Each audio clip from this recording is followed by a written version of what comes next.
So, Father God, we just thank you for this meeting. We thank you for the new council men and women that you've got, that the people elected. So we just thank you that, and I pray that they would have wisdom as they work together for the better of the city, as the people has voted them in for redevelopment, development, and all the decisions that has to be made through the board members and council and the citizens.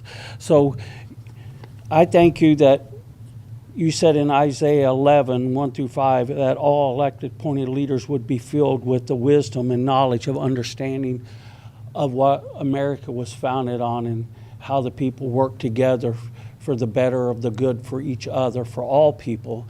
So I just thank you for all this. So I just want to personally thank Bob and Dave and Cherokee for being here serving, Lord, and I just see that you will help them to grow in wisdom and make good decisions for all the people as we work together, a place where we live, work, and play, and come together and stand for one another for good. In Jesus' name, amen.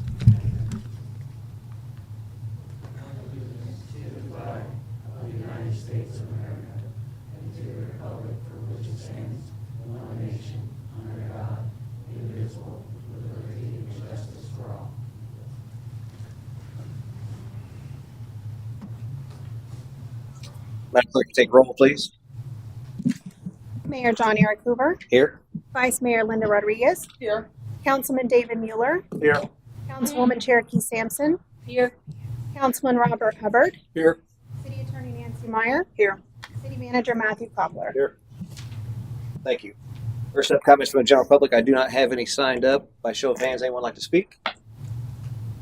Seeing none, I bring it back to comments from the city manager. I pass it to Mr. Koppler for comments. I've none, sir. Thank you. And comments from the mayor and city council. Anybody have any comments? Rolling right along, we will go to the first order of business, the swearing ceremony of April 9th, 2024 elected council members. I'll pass that to Madam Clerk to do the swearing. Anybody want to volunteer to go first? Ladies first? Yes.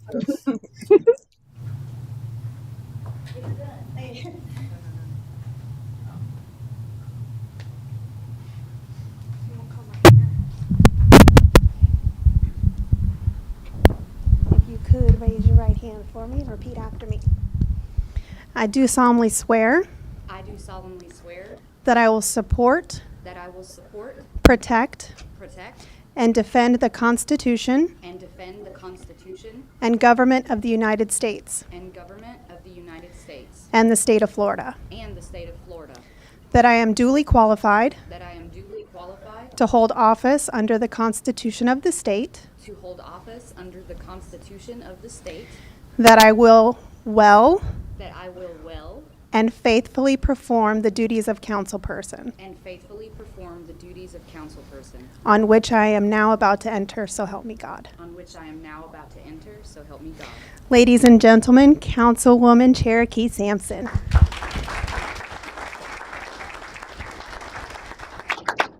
And then I'll have you sign it for me, and I'll notarize and give you a copy, Yes. if you don't mind. Yes. Right here? Yes. Come on down, Mr. Hubbard.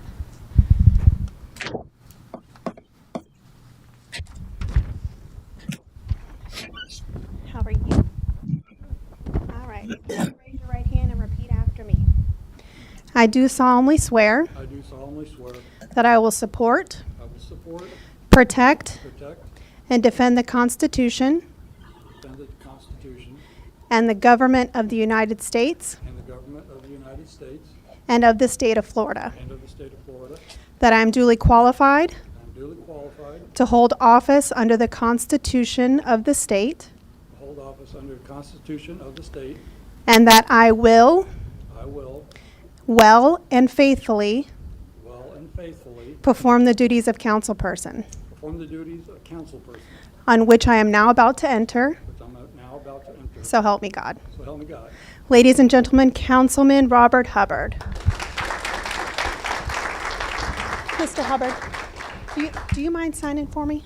You got a pen up there? This one. Perfect. And then I will notarize it and give you a copy for your records, okay? Thank you. Yes, sir.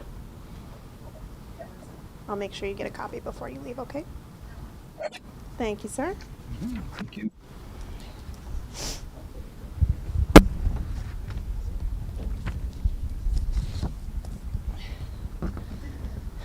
Mr. Mueller, if you could raise your right hand and repeat after me. I do solemnly swear I do solemnly swear that I will support, that I will support, protect, protect, and defend the Constitution of the government of the United States. Hold on, let me back up. Support, protect, and defend the government. Oh my I will goodness. support, Let's start over. How about that? Rewind. I don't want to mess this up for you. I do solemnly swear I do solemnly swear that I will support, that I will support, protect, protect, and defend the Constitution and defend the Constitution and government of the United States and government of the United States and of the state of Florida. and of this state of Florida. That I am duly qualified That I am duly qualified to hold office under the Constitution to of the hold state, office under the Constitution of the state of Florida, and that I will that I will well and faithfully perform the duties of and councilperson, faithfully perform the duties of councilperson, on which I am now about to enter. on which I am now about to enter. So help me God. So help me God. Ladies and gentlemen, Councilman David Mueller.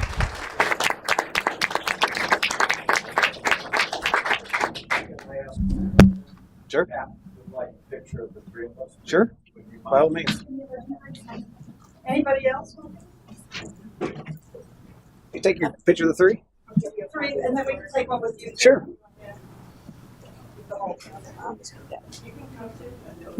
Thank you. Well, you, the three of you first. That's important, the three of you. Thank you.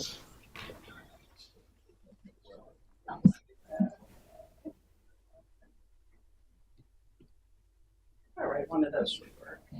You want to join? Sure. I don't want to be left out.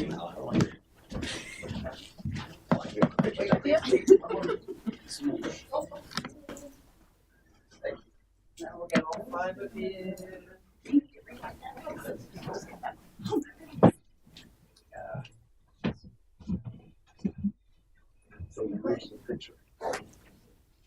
you.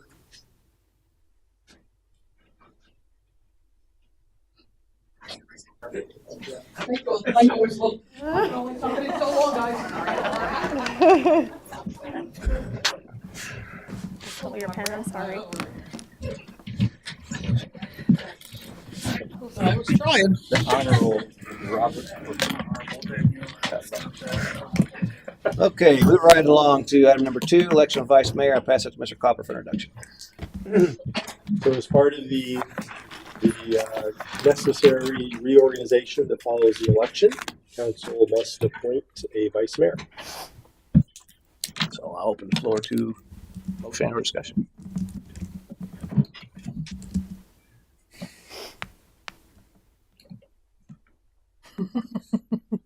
This is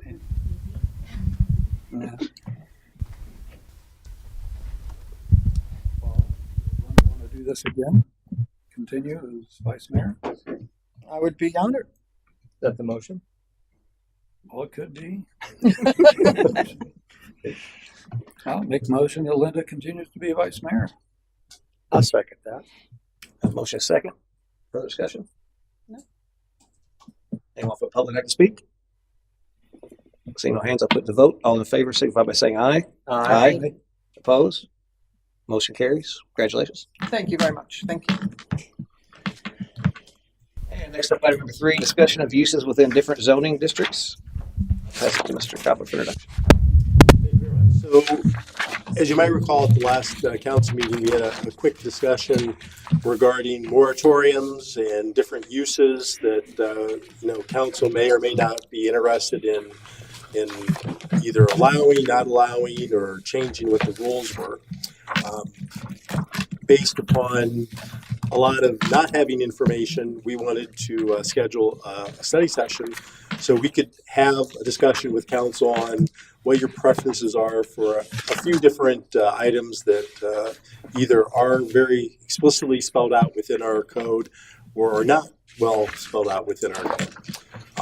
And we're going to start this conversation first with the discussion on moratoriums, because I think, again, we wanted to make sure you understand what it is, how you go about doing it, to see if, as we go through the discussions on those 5 items that we listed out, whether you'd want to actually go through and do a moratorium on any or all of them or some of them, or if you kind of reach the conclusion that we reached, that if council, has concerns about any of these, that we feel that we can turn around, changes to the code that we think you'll be satisfied with without going through the moratorium, and actually get the codes in place a lot quicker. So if it's okay, I'm going to turn it over to the city attorney, who has provided a sheet for you at your desk regarding moratoriums, and she's going to explain what all that means. Go ahead. Yes, thank you. So what I gave you was just kind of some bullet points, kind of an overview of what moratoriums, the purpose of them, and kind of how they work. So the purpose, essentially, it's a land use tool, and it's used everywhere. It's a very valid, important land use tool, and it's used when you're trying to preserve the status quo. I'm just going to read from these cases. Preserve the status quo during the planning process to ensure the community's problems are not exacerbated during the time it takes to formulate your regulatory scheme. So if you have medical marijuana is a big one that a lot of cities put a moratorium into place. It was something new. They weren't sure how they were going to handle it. The legislature had passed some laws. They needed time to look at it, figure it out, have experts look at things, look at their whole land use plan, their whole map, and kind of figure out what we're going to do and where we want things to go and how are we going to address this. So sometimes when you have a big project like that you need time and possibly conversation with experts and planners and all those, it gives you that time. And in the interim, you don't have people asking for a permit for something that you're not even sure you want or how you're going to do it or where it's going to go. So it gives you the time to do that.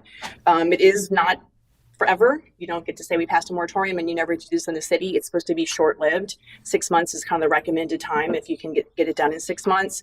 The case I said in here is from the U.S. Supreme Court, and they actually say if the moratorium lasts for more than 1 year, it should be viewed with skepticism, which means they take that to mean you're trying to just keep people from doing something you don't want them to do, which obviously is not the goal here.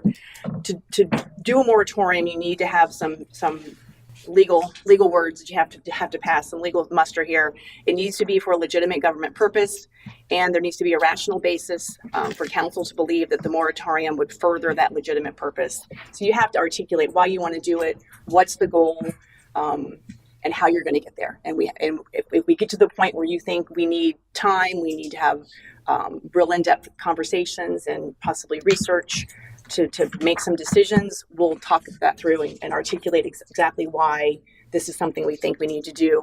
I can tell, and I've mentioned to Mr. Koppler, just from the limited conversations we've had about some of the issues we're going to talk about in a minute, this council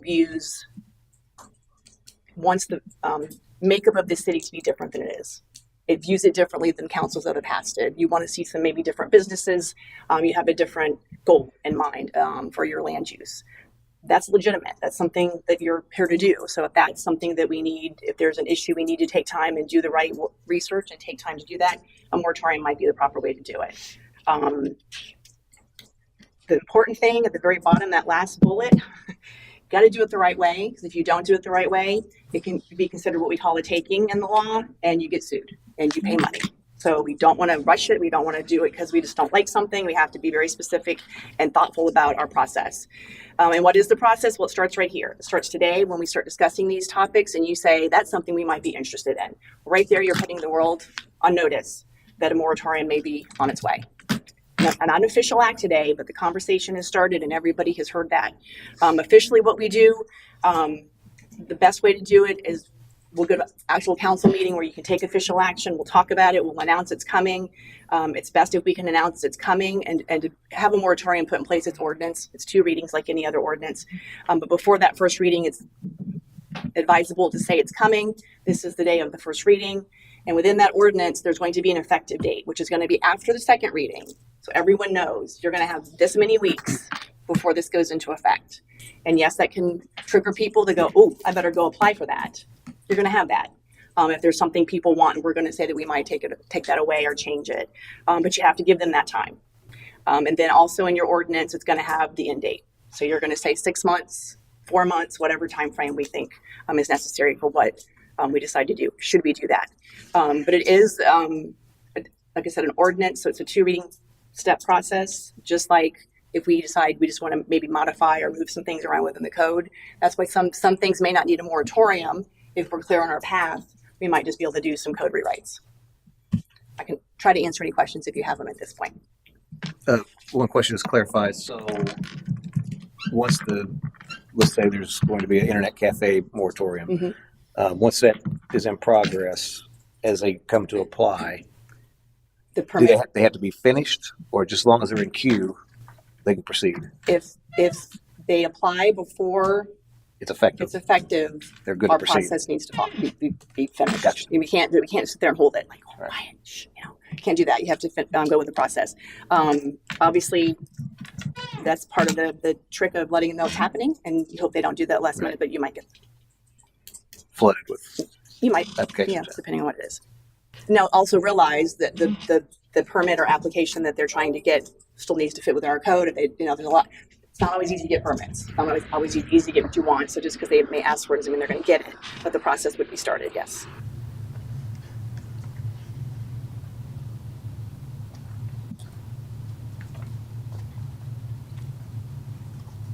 Any questions?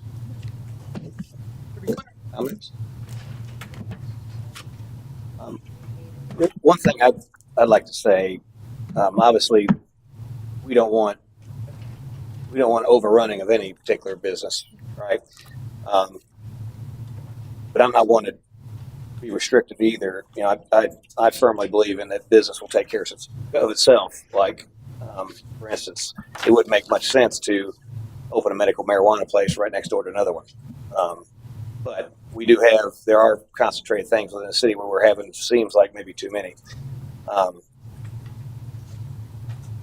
that's the only fear that I have in restricting things, is that we're restricting business, right? And it really should somewhat take care of itself. But we're so small, we need to have something in place probably to prevent that from happening. So, I'm not into restricting it either. I think since we're working on a comprehensive land plan, I think that's an important thing to put the moratorium on these until we finish with that plan. absolutely, yeah. And then go back to this if need be. I think we have to, start at step one, and we don't have step one in place yet. Yeah. Unfortunately. One of the things that I'd like to know, and maybe that's in line with the comprehensive plan, is let's get a count on these businesses so that we know how many there are and what the landscape looks like and what we're trying to create. And it would probably give credence to their land development group as well. So we did that actually. Veronica, if you could kind of give us a breakdown of all those. Yes. Yes, please. Yes. So currently, right now, we have 9 game rooms. We have 2 pending applications. We have 10 used car lots. We have 9 outdoor storage yards, 8 smoke shops, 5 bars, 5 inside storage yards, 8 restaurants and bars, 1 bar pending paperwork, 12 storage yards, and 2 junk yards. I'm sorry, 12 storage? I was trying to write it down. 12 storage. I have it here, so You I had- can send it. You'd mentioned 9 before that. Was that some other 9 game rooms. No, Oh, the 9 storage lots you said. Yep, said 9 there. Outdoor storage Oh, yards. that's outdoor, okay. Could you just repeat that from the top, please? Sure.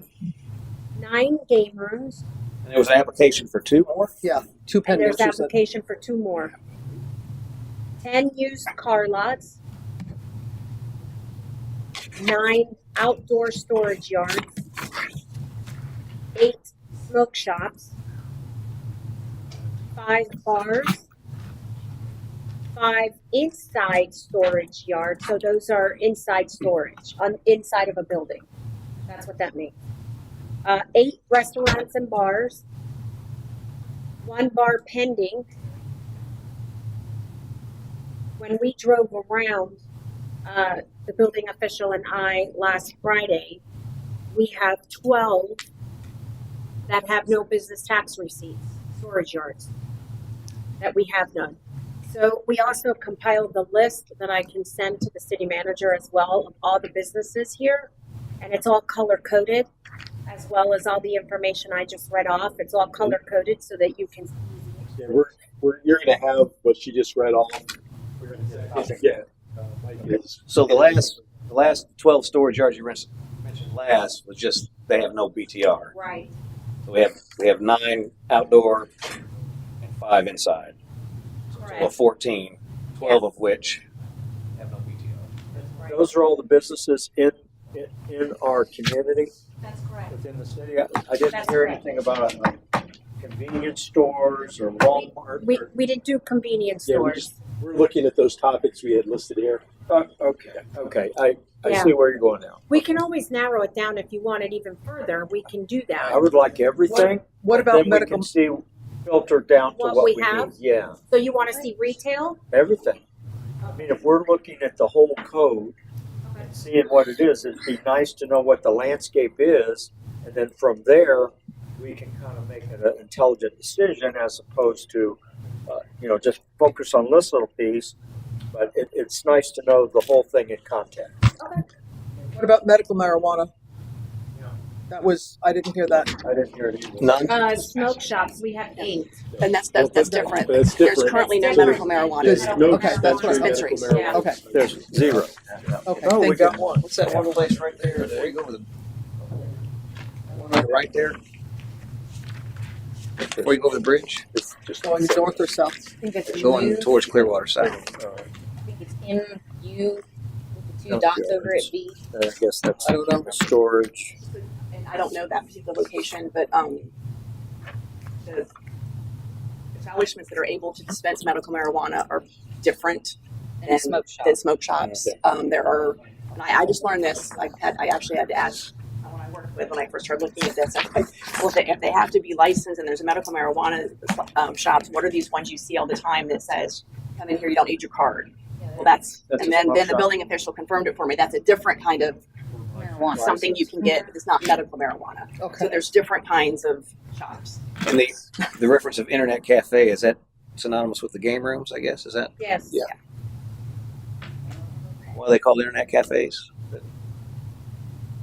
I think that's the nomenclature that kind of just stuck with it. It's at the game room. It can be an amusement room. There's some other terms you'll see. And keep in mind when we discuss those, I know one of the issues is illegal gambling. Internet cafes are not, they're allowed. Yes, if they put an illegal gaming machine in there, that is illegal. But those are two different conversations that a lot of times go together because unfortunately, that's where a lot of the illegal gambling is located. They find it there. So we have 9 of these. Yes. And 2 pending. It's ridiculous. Personal opinion there. And so if the do all 9 of these have gaming activity going on in them? And so what is the That's law enforcement. so what's Not all law enforcement. So I've talked to them too. And he can answer better than I can, but I'll give you the summary from what I understand. The law enforcement necessary to go into an establishment that has illegal gambling, usually it's an undercover process, so they can make sure all the boxes are checked to make sure there's an illegal gaming machine or an illegal gaming act going on.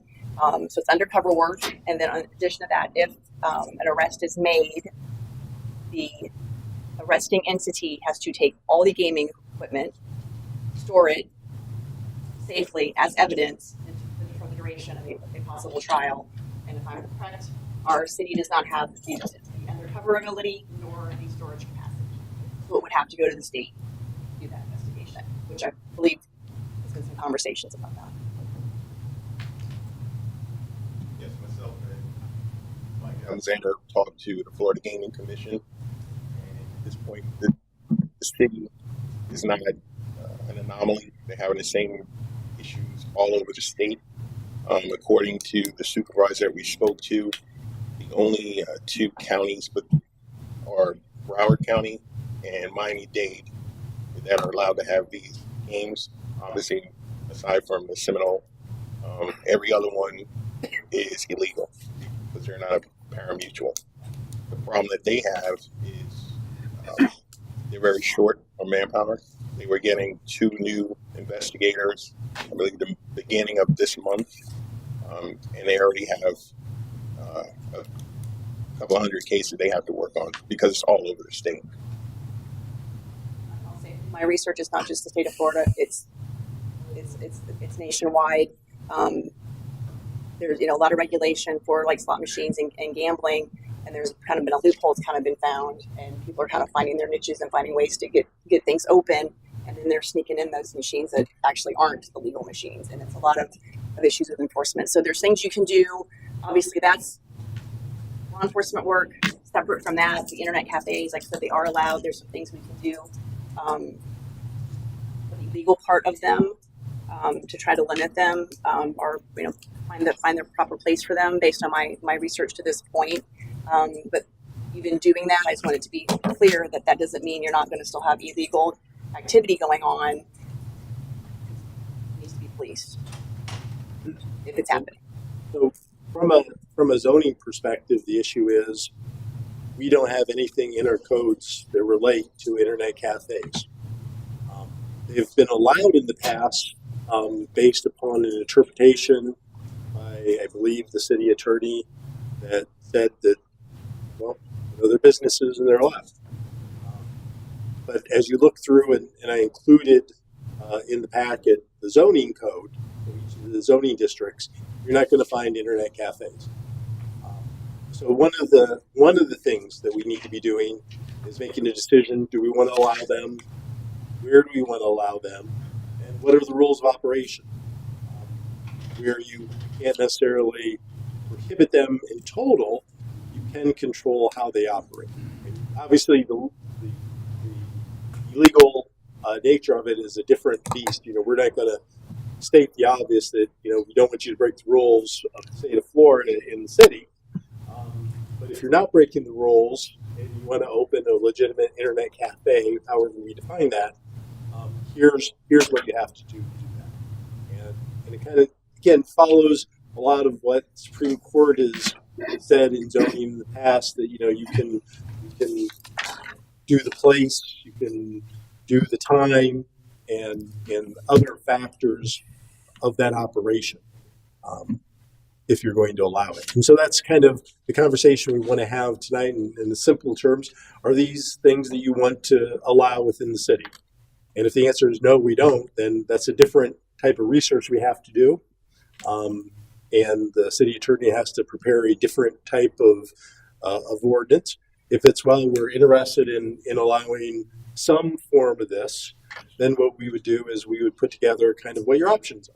And we'd give you a recommendation. This is what other communities have done, because other communities have allowed internet cafes to be within different zoning districts within their cities.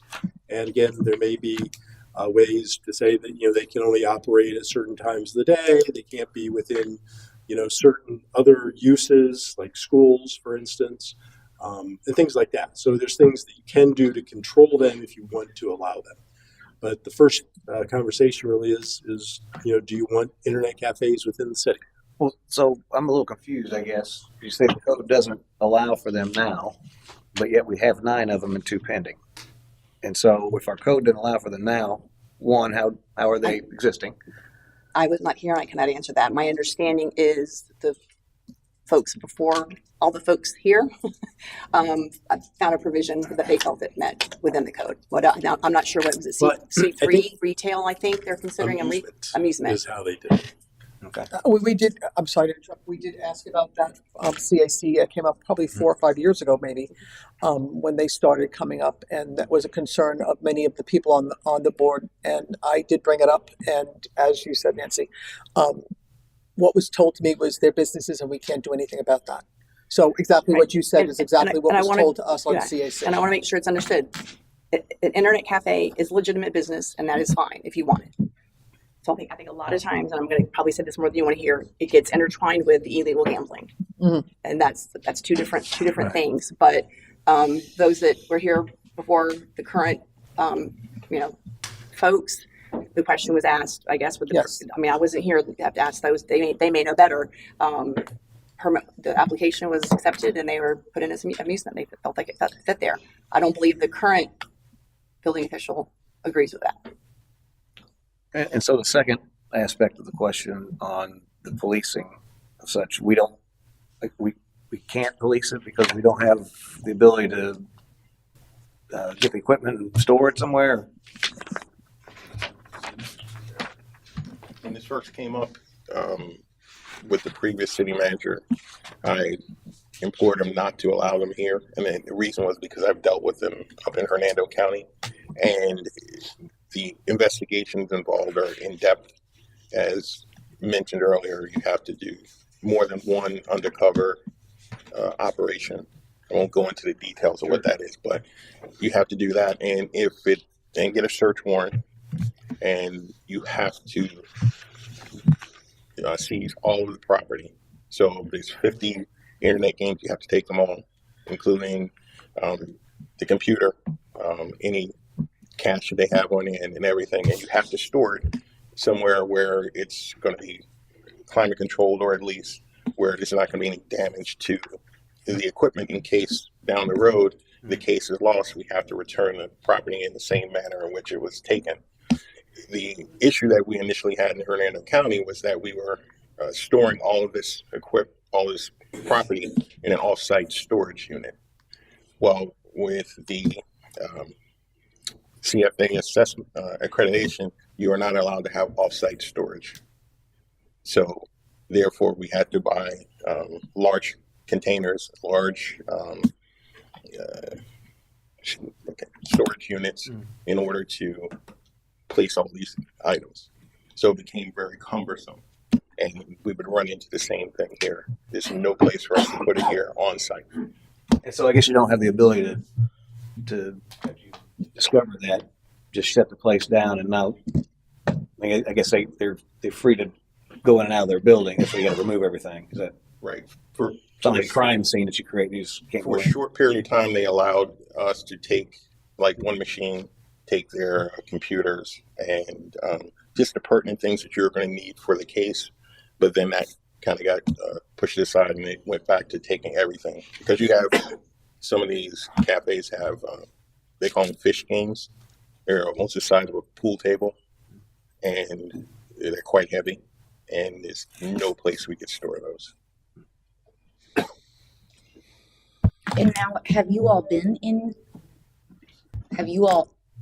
any of them here in Port Richey?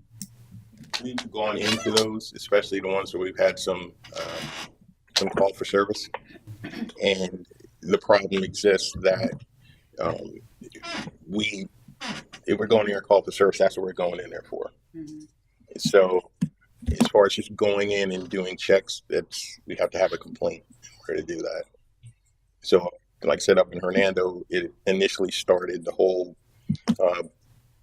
process was another gaming room complained about another gaming room that was doing it illegally, where they were doing it legally, and that's how it started, and then just continued and continued.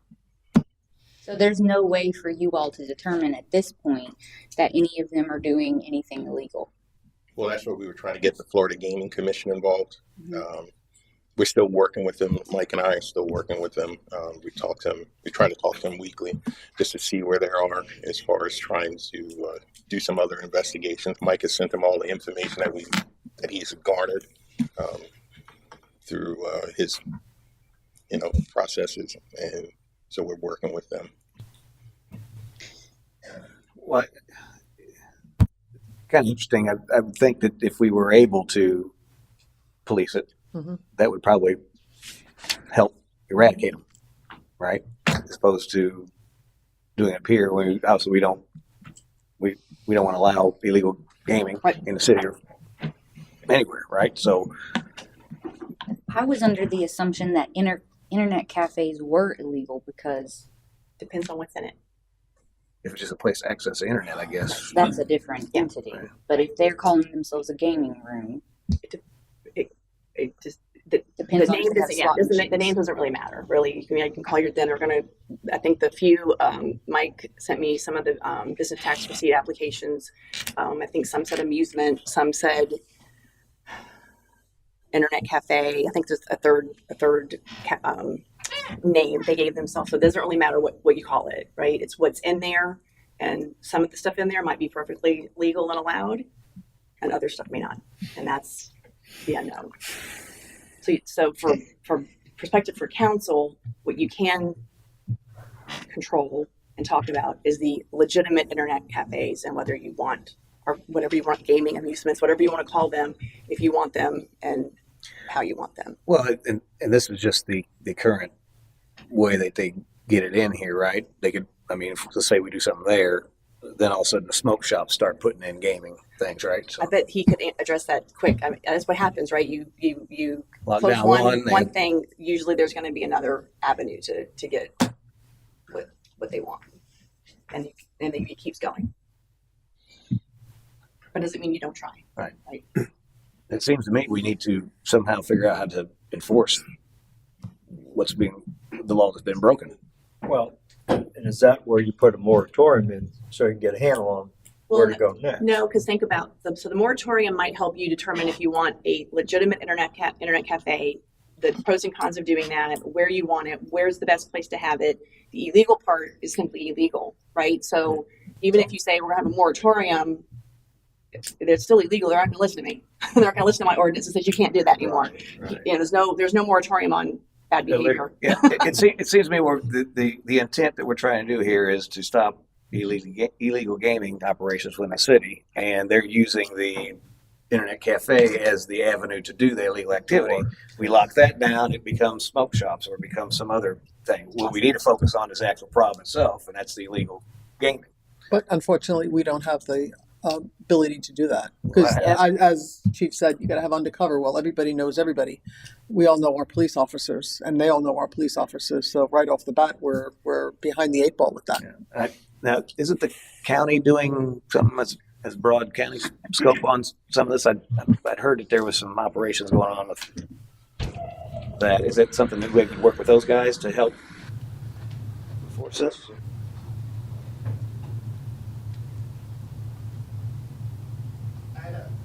Meeting with one of the fire inspectors about it, and I guess the sheriff's department's kind of like walked away from it and leaving it up to the gaming commission. But on the fire inspector side, he's been working on it, but he's been hitting them on different things on code issues instead of actually the illegal part of them. But just to follow up a little bit with what Chief was saying, some of them are coming in, like they said, as internet cafes. Some of them are coming in as different ones. But we had one because I go out on the weekends and sometimes the evenings and ride with PD and do stuff for code enforcement. You have the convenience stores that are putting them inside their convenience stores. So they're still doing it as a convenience store, but it's still a slot machine. And based on from what we found out from the Gaming Commission, a slot machine, because the terminology that was given to me back 2 years ago when I started here, when I first talked to the prior administration about not even having them, and got the same scenario. It's a legitimate business. We have to let them go. Whether what they're doing is illegal, but it's still a legitimate business. They were mixing the two words of a game of skill and a game of chance. Well, according to the Gaming Commission, the definition for both is if it's a slot machine and it is manually operated by a coin, dollar bill, a coupon, a slug, or anything, it's illegal. And they have to have, and what they were doing in the past is they were getting a copy of their Department of Revenue certificate, which Department of Revenue doesn't care. They're going to charge you a tax on each one of the machines, whether it's legal or not. But they have to have a pari-mutuel license from the state to do those kinds of things. And like Chief said, there's only 2 counties other than the tribal grounds that was allowed to have it. So you could get it in a retail shop. You could get them in a car lot. It's wherever they want to stick these machines. But most of them are in your retail establishment. Like at Ridge Plaza, there's 3 right next to each other. 3 of them right there. There's one right across the street from City Hall. Does the gaming commission not participate in any of these investigations? I guess where they send in undercover to establish that. And that's what like what I was talking to them about. And they are having issues with manpower as well, and the proliferation of these type of establishments all over the state. As he told us that they're all illegal because they're not pari-mutuels. And like I said earlier, the only places that they are allowed is Dade County, Miami-Dade, Broward, and Seminole Hard Rock. And so we were trying to figure out if there is a way we can adjust the code where we can enforce these things. So, and that'll be up to you guys. Well, we need to. Oh, the internet cafe is where you go in at lunchtime and you're on social Yeah. media or something. I mean, They hand you some coffee. we can definitely look at that option, but again, I don't think it solves the problem. I mean, we put in the code, no illegal gambling here. We can't do anything about But they're it. grandfathered in. The legal part Illegal's is not. Illegal's illegal, right? It's always yeah, going to be illegal. yeah. I don't, and it depends. You may forget to take the illegal out. You may say there's enough internet cafes for the size of the city. We don't want any more legitimate internet cafes. So that's one conversation. If you're fine with internet cafes, yes, it's a possibility there's illegal activity happening there.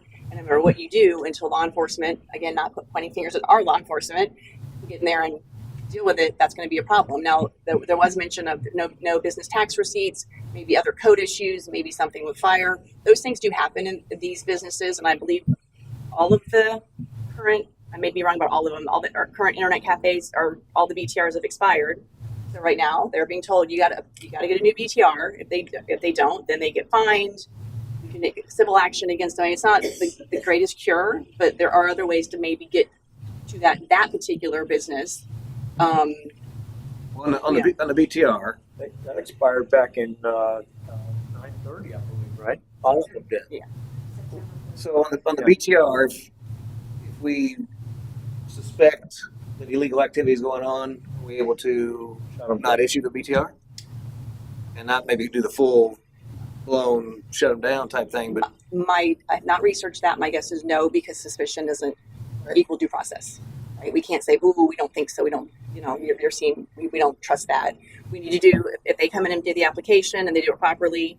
They right, and there's I believe inspections with BTRs, right? So, they're doing something different. well, if the than they're machine supposed to. itself being in there is illegal by definition, right? Isn't that enough to not? We don't have anything in our code now that allows us the ability to shut them down. Right. BTR But we don't have anything to revoke or anything. So yeah, BTRs are. I mean, it's a business tax, right? It's a tax you pay to get a piece of paper that says you can have the business that you said you're going to have. It gives you that ability. If per our code and per Florida statute, if you don't timely do that, you are supposed to do. You're told, hey, you need to do this. You do it, and you pay extra money. If you still don't do it, you say, hey, we really need it. You need to do this and pay even more money. And ultimately, your remedy could be taking them to civil court, sue them, and I guess if they still at that point haven't gotten a business tax receipt, you can try to enjoin them from performing the business that they're claiming to perform there, because the business tax receipt's giving them the privilege to do that. That's a long process that would cost money for the city to try to enjoin them, and I would have to believe 9 out of 10 people would have paid for the license by that point, but maybe some don't, because the provision is out there for us to do that should we need to. And I don't know what the inspections entail. If they say they're a retail establishment and you go in and they're a retail establishment, I don't know what limits there are. You're not going to, from a BTR perspective, there may be a reason not to issue the BTR, but you're not going to get that the BTR has been issued and we're going to shut you down. You may revoke it for a valid reason. They haven't paid. They lied on their application. Something like that might get you to be able to revoke it. We have a couple issues, if I'm understanding this correctly. The first issue is we have 9 with 2 pending. What are we going to do forward with new ones after that? That's one issue. The second issue is the 9 that we have. Obviously, they don't have the BTRs right now, and I'm sure Fire and Code are going in and checking, as every business, checking that they meet their code. And then do we want to maintain those businesses Because right now in our code, now what happens if we put it into code that we don't let, They're probably grandfathered then in, you don't right? want, If the legitimate business is grandfathered in. okay, so that's fine. So they're 9, and then if one drops out, we have 8. That's Yeah. what it is. So Yeah. until they go. Yeah. And remember you said earlier, you're probably not going to put 2 and 3 smoke shops next to each other. We have 3 gaming right next to each other. I didn't realize they were 3 different things. I'm shocked at that. That we have 3 different gaming rooms owned separately right next to each other. Are they all separately owned? I imagine they're probably all. One is owned by an individual, the other 8 are owned by the same person. Oh, So it's really one big It didn't start out that way. So it's 2 with multiple sites of the same ownership, common ownership. And so that's another question. Does council want, if they change ownership, do you still want them to do, I mean, because they could keep going down the line and just selling the business. And does council want that to continue? Or do you want to stop them at that, you know, if they're grandfathered in and you pass something that says, okay, we're not going to move forward, are you going to want them to continue or allow them to keep operating if they change ownership? can I ask a different question? And I don't know if you guys know the answer to this question. Why? I don't see any in Newport Richie, right? I don't see, especially downtown. I don't see a lot throughout Pasco County. What is the difference between, or am I missing them because I don't go to them? There was quite a is bit it- in Pasco County, Are there? but they were shut down by fire department. They had a lot of code issues with the building. So is there a reason that they're gravitating to Port Richie as opposed to? I mean, why? I mean, we have a high They were allowed concentration, to, obviously, yes. with 9. So well, potentially 11. Why are they gravitating to us as opposed to spreading out and spreading the wealth? Because we don't do anything about it, so it sounds like to me. Yeah, because we allowed them. We don't allow them in Pasco. Pasco allows them as long as the building, they were shut by the fire side. They weren't shut down because of illegal games or because of the actual business. Have these had its fire inspections, all of The them, had fires. and they all passed? Fort Ritchie? You mean in the city? To clarify a little bit on that, what Pasco County was doing was they're making it a 27-step process. I'm just making up a number, but they're making it a long, arduous process to get from A to Z. Here in the city, we pride ourselves on getting things done fast for the business owners, but here in the city, it's a 3-step process. So it's a very it's a focal point for those types of businesses to come in now because they saw that it's rather quick and easy. I was just looking through Newport's codes, and they have it as it's a prohibited use in their city. I think it's What, internet cafe prohibited? Yeah, it actually it's worded. Buildings are 7.11.02 prohibited uses. Says building or premises shall not be used for any of the following purposes without limitations. And number 25 is called video game parlors. That's just what you guys were asking what Newport was. I was looking it up Yeah, as I we were appreciate that. Thank you, guys. as we were doing this. But so that's the problem within the county is that they'll go in and they have a task force together with building, police, and code, and they were just making it a lot more complicated for the businesses to open, requiring a lot more. And Mrs. Rodriguez hit on something about change of ownership that they were talking about. So currently, if a business is there, if you own a business and you have a knitting place there, and you sell the business to me, and I come in and I want to continue that business, the minute you sell it, it prompts the whole process. They have to make sure that I now have a business license to do that, which prompts a building inspection and prompts a fire inspection for the new owner. That's So where it's a that reset. question. It's a reset. Yes, that's where that question was coming up. So Yes. as these things are selling, it would prompt another business tax receipt, another fire inspection, and another building inspection. The codes may have changed between then. So that's part of why she was asking So that does a question too. non-conforming use like that, Correct me if I'm wrong, but when it changes hands, I think it would fly. cease to exist? I don't know. Ask me your question again.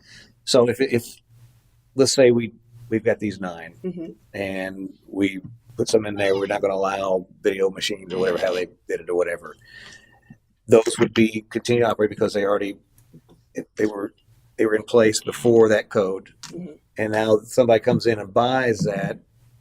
I I don't know the answer. I don't- I don't think that stops. Yeah, I It would continue to be there look, till it right. closes. I would look, but I don't think change of ownership would change that. Yeah, that's It's what I was change of use or lack of use. It usually most codes. saying. Right, the use is going to be grandfathered in until Yeah. it stops being used being anyway. used Yeah. in that Well, capacity. I'm okay with that. Yeah. Well, I mean, so let's say. I mean, because we certainly have enough for our little city. No, I get that. We can't stop them if it changes ownership even. So they're going to, But we those can- 9 could perpetually exist forever. But I think, But that's fine. but I do What think it what's is- interesting is when the ownership does change, if they follow the rules, they need to come in, apply for their BTR, which is not happening, Mhm. and that triggers the process again, where it makes sure the fire everything. Right. You know, some of the things that maybe help Curtail. police those things, not in the way of policing, but police those things, curtail. It's being avoided. They open themselves up for exposure. Does the city hold any liability if, let's say, the gaming commission comes in? Like, could we be, as a city, could we be fined that let's say that they come in and they see that all 9 of them are performing illegal operations? What? Not that I've ever heard. Okay. I haven't researched a question like that, but not that I've ever heard. If perhaps the city was condoning or agreeing or knowingly ignoring, perhaps, but not being able to police is different than knowingly ignoring. If I go in there and lose all my money and I sue the city for That would be allowing, really silly of you. But yes, on many levels. I don't. That came out wrong. I'm sorry. I love me a one-arm bandit occasionally. if you're doing something illegal and lose, don't call us. But But no, right. But no, I don't see how that would expose that particular scenario would expose the city to liability. But we could stop the growth from occurring now. Yeah. Yeah, we And got then- too many now. And then, because the cat's already out of the bag, we can look at opportunities if they ever sell or have some issues with the BTR. Is there a way from failure to pay the BTR and do all that over a period of time, can they at that point revoke their license to do business and no longer that, and it starts chipping away at the 10 or 9 or 11 or whatever it is, and then start that with a moratorium now so that we can evaluate this, get the code right, and address that in the future. These are things that we don't want to proliferate in this city. Good to And again, I don't know that if it's collectively the will of the council to not have any more. Period. limit. Yeah. You don't need a moratorium. We just need to work on the code. Can we create a concessionaire's contract? A concessionaire's contract. In other words, they have a business, and because of problems and complaints, whatever, these businesses must have a contract with the city in order to do business. And in that contract, it says any of these illegal games or activities that are in there, Lose your license. you'll be fined in 30 days. You'd have the same. And if it continues, then you'll get triple fined, and you can fine them right out of business. You have the same issue because you would need to be able to prove they have illegal equipment. Oh, let's You'd go and have- take pictures of it. There's a lot of laws that protect them. Really? Yeah.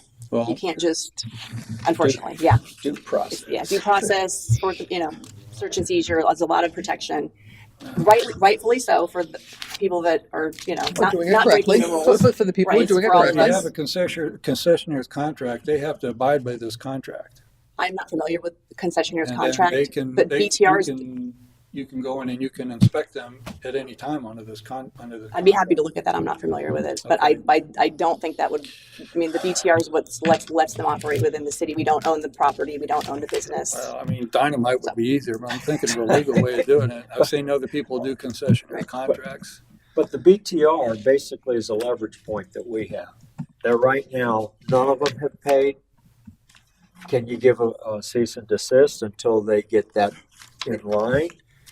We've been taking them to the point, because when I went in and started doing, I took our BTR girl out and we started hitting all the businesses, Right. not just them, but all the businesses around BTRs. When we ran across these with the gaming rooms, I don't know, I don't have anybody to cite because they've all switched ownership. So I don't know who that person is. Now, the one that just happened to open on Grand, I do have that information. And they do have a citation out there for them. Effectively, you may have two owners, one that owns the building and the other one that owns the business. So essentially, there's two people, choke points. That's Yes, the next discussion that's where we were going to have. we've discussed about that, and when we mentioned not really being able to pinpoint who has taken over, the city's code and Florida statute let you not just cite the actual person that might be running a business or doing something that violates the code, but the owner of the property. Right. It doesn't have to be a tenant, it can be the owner. So all we have to do, go on the tax collector's website, and whoever is listed as the owner, you mail a notice to that address, they're on notice of our code violation, and then that process can start. And I don't think we have BTRs on rentals, right? Correct. That needs to be looked at as well, because there's a proliferation of rentals, not only commercial buildings, but Airbnbs, rental property, all this stuff. It's a potential revenue source that I think we've missed an opportunity on, and maybe we could use that to help leverage some of this management of these businesses. Can I ask a process question? I'm sorry. Not having a BTR, what is the process? I opened a knitting store and I don't have a BTR. What's the process from the city's standpoint of what we can and can't, do? So by Florida statute, we have to give them 180 days where we charge them a penalty. So after the first month, they get a 10% penalty, then it keeps going 5% every month up until they reach March 1st. Once March 1st comes, then we attach a $250 fine on top of their business tax receipt if they want to come in and pay. Then we send code enforcement out. They send them a notice of violation. And if they choose to come in and pay, then they pay the $250 plus whatever they owe. Or if they don't pay, then we go to citation. They go to court. So there's not like 6 months. At least. Yes, So- by Florida statute. Yes. Okay, so Yeah, that was that's by my Florida next question. statute. Thank you. It's Florida statute. It's That's not Florida a statute. court regime. Okay. Yeah. So there's no red tag process like there is for, I don't get a permit, you shut me down. You can't shut the business down for not We getting don't me. have anything in our code that allows us to do that. And Florida statute doesn't allow. I can't do Florida that. statute, yeah. Well, speaking on the business tax receipt, how long does it take to get one? It can take a week or 2 weeks, depending. I filled one out twice in November. I still haven't received mine. I got one for Pasco, of course, but I don't have one. Then I went in there to the office twice. I still haven't received it. I can certainly look into that. Okay. So Florida statute, so Florida statutes, it's all civil, right? It's the fines, you can go to code enforcement, which is more fines, and then ultimately it does allow for a civil action against them, which could result in attorney's fees and costs and more fines. Civil action could be an injunction. So they can continue to operate Yeah. without a BTR Yeah. up for the 6 months and then, Yeah, and if you if you get to the point of a civil action where you're filing an injunction to, you haven't obtained your BTR, so we want to enjoin you from performing the business that you're performing, that you don't have the permission to do so within our city. Those, it's a Okay. court case. Those don't always go yeah, quickly. no, I understand. No. But at this point, that's really all that the legislature will let you do Okay. with that from that avenue. So the recommendation is what? Oh, I'm not here to make recommendations. I'm here to tell you that if you don't want internet cafes, there are certain things you can do to limit those. Or eliminate them from our code. Yep. Or say we don't want any more. I have not found anything that preempts your ability to do that in the research I've done to date. So if you want them gone, we can say we don't want them anymore. We want them, but we want to only have them in certain areas. That's up to you how you want to do that. Realizing that the real issue, like we talked about, is something we can't control through code. The illegal aspect that it may bring with them, we don't have the ability. And as noted, it's other places too. So, I have a question. How many times have you all been called out to these 9 gaming rooms? Do you know? I don't have that in front of me, but I know we've already responded for robberies at various locations. I think one thing that you need to be aware of is that these are all cash businesses. So they are ripe for this type of activity. So far, we haven't had any violent confrontations, but that doesn't mean that they won't happen. So the BTR aspect of it is going to be a drop in the bucket for them to pay. There's 2 blocks from my house, and some of the people have told me, neighbors and have friends have went and patronized them and lost a lot of money, fraudulent gains, and information, and won it upwards of $100,000. Since they've been in existence, Port Richey, I've had not one resident tell me that they like them. I've had residents in Pasco County that frequent them and are enjoying that, but from CAC and from other things, I've not had one resident say, yay, we've got gaming in here. So from my standpoint, I would like to not have any more internet cafes, and I would like to write it into the code that we not have any in the city limits. That's my opinion, because I've not had one person tell me otherwise. So that would be my opinion. At all? Yeah. What- I've not had one person from Port Richey tell me that they. Well, no, I mean, we have to have 9 now, but Right. we got But through attrition, they could go away. right. Oh, I mean, or they could not go Would away. we want to allow one legitimate internet cafe? I guess. I mean, if one of them wants to stay in business for the next 30 years, that's fine. I mean, that's the way it is. If they're doing everything legal, then that's We fine. have to have a code, strict code, if we do decide But to do for that. future obviously. ones, if they attrition out, then they attrition out.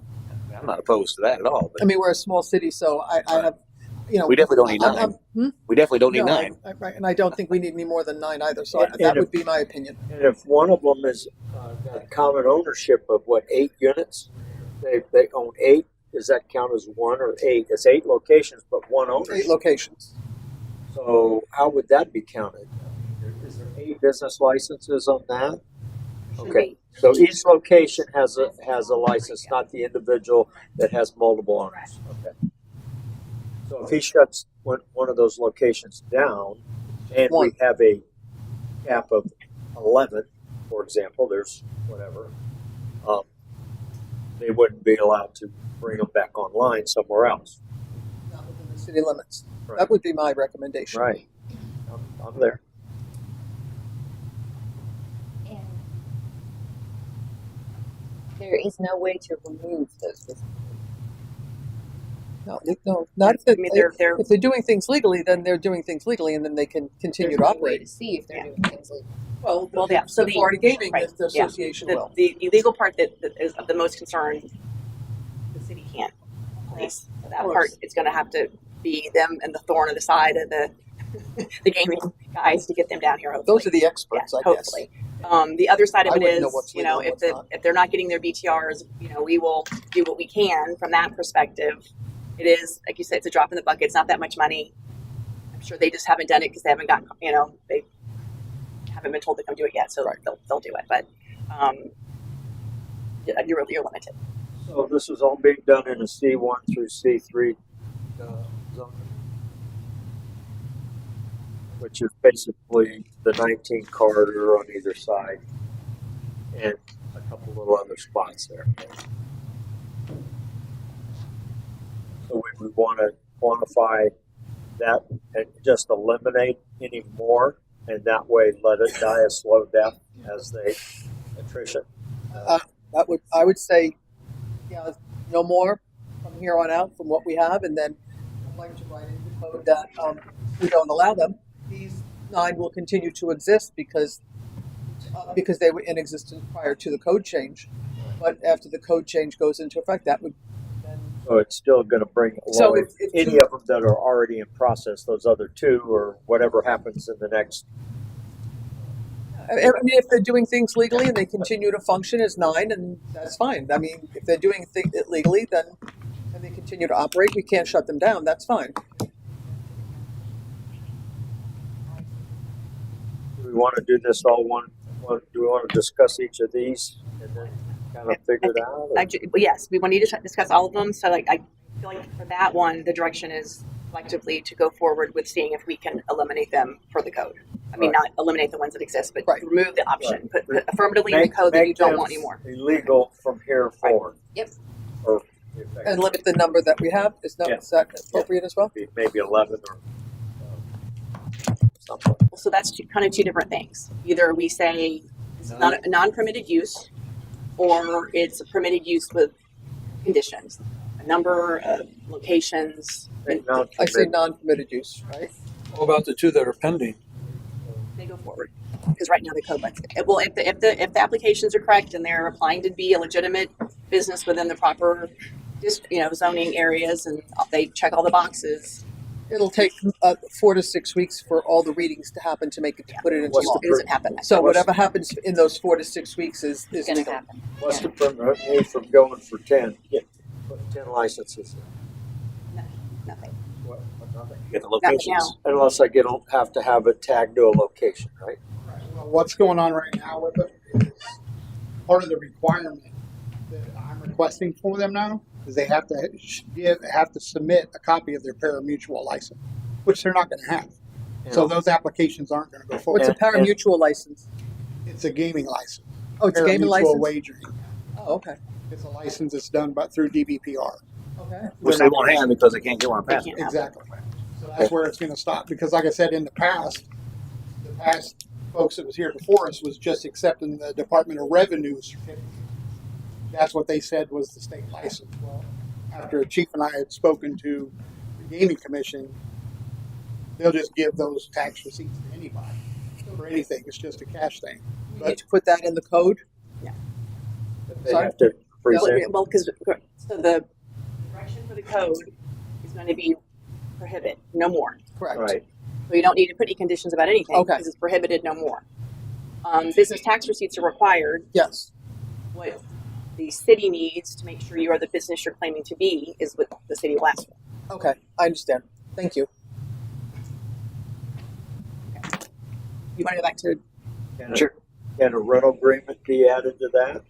In other words, if they're coming in and, I'm just saying, think of an example. I'm going to come in and I want 10 licenses to put these things for internet cafes. Technically, you don't need a pari-mutuel license, right? I do for an internet cafe. For an internet cafe, if you're just going to do, by definition, an internet cafe, Starbucks without the food. You're just Right. going to walk in and use somebody else's Wi-Fi and get on your own computer. Right. Or they'll have computers there you can use. That's an internet cafe. Right. and that's allowed. That's allowed. That's yes. allowed. Until we make this change. So I'll say it's not as Mr. Cobbler pointed out, it's not in your code that says you can have it, but it's a legal use that to this point the city has allowed, even though it's not specifically permitted in the code. Well, Starbucks has an internet cafe right there, right? Or maybe Dunkin' Donuts, whatever. All right.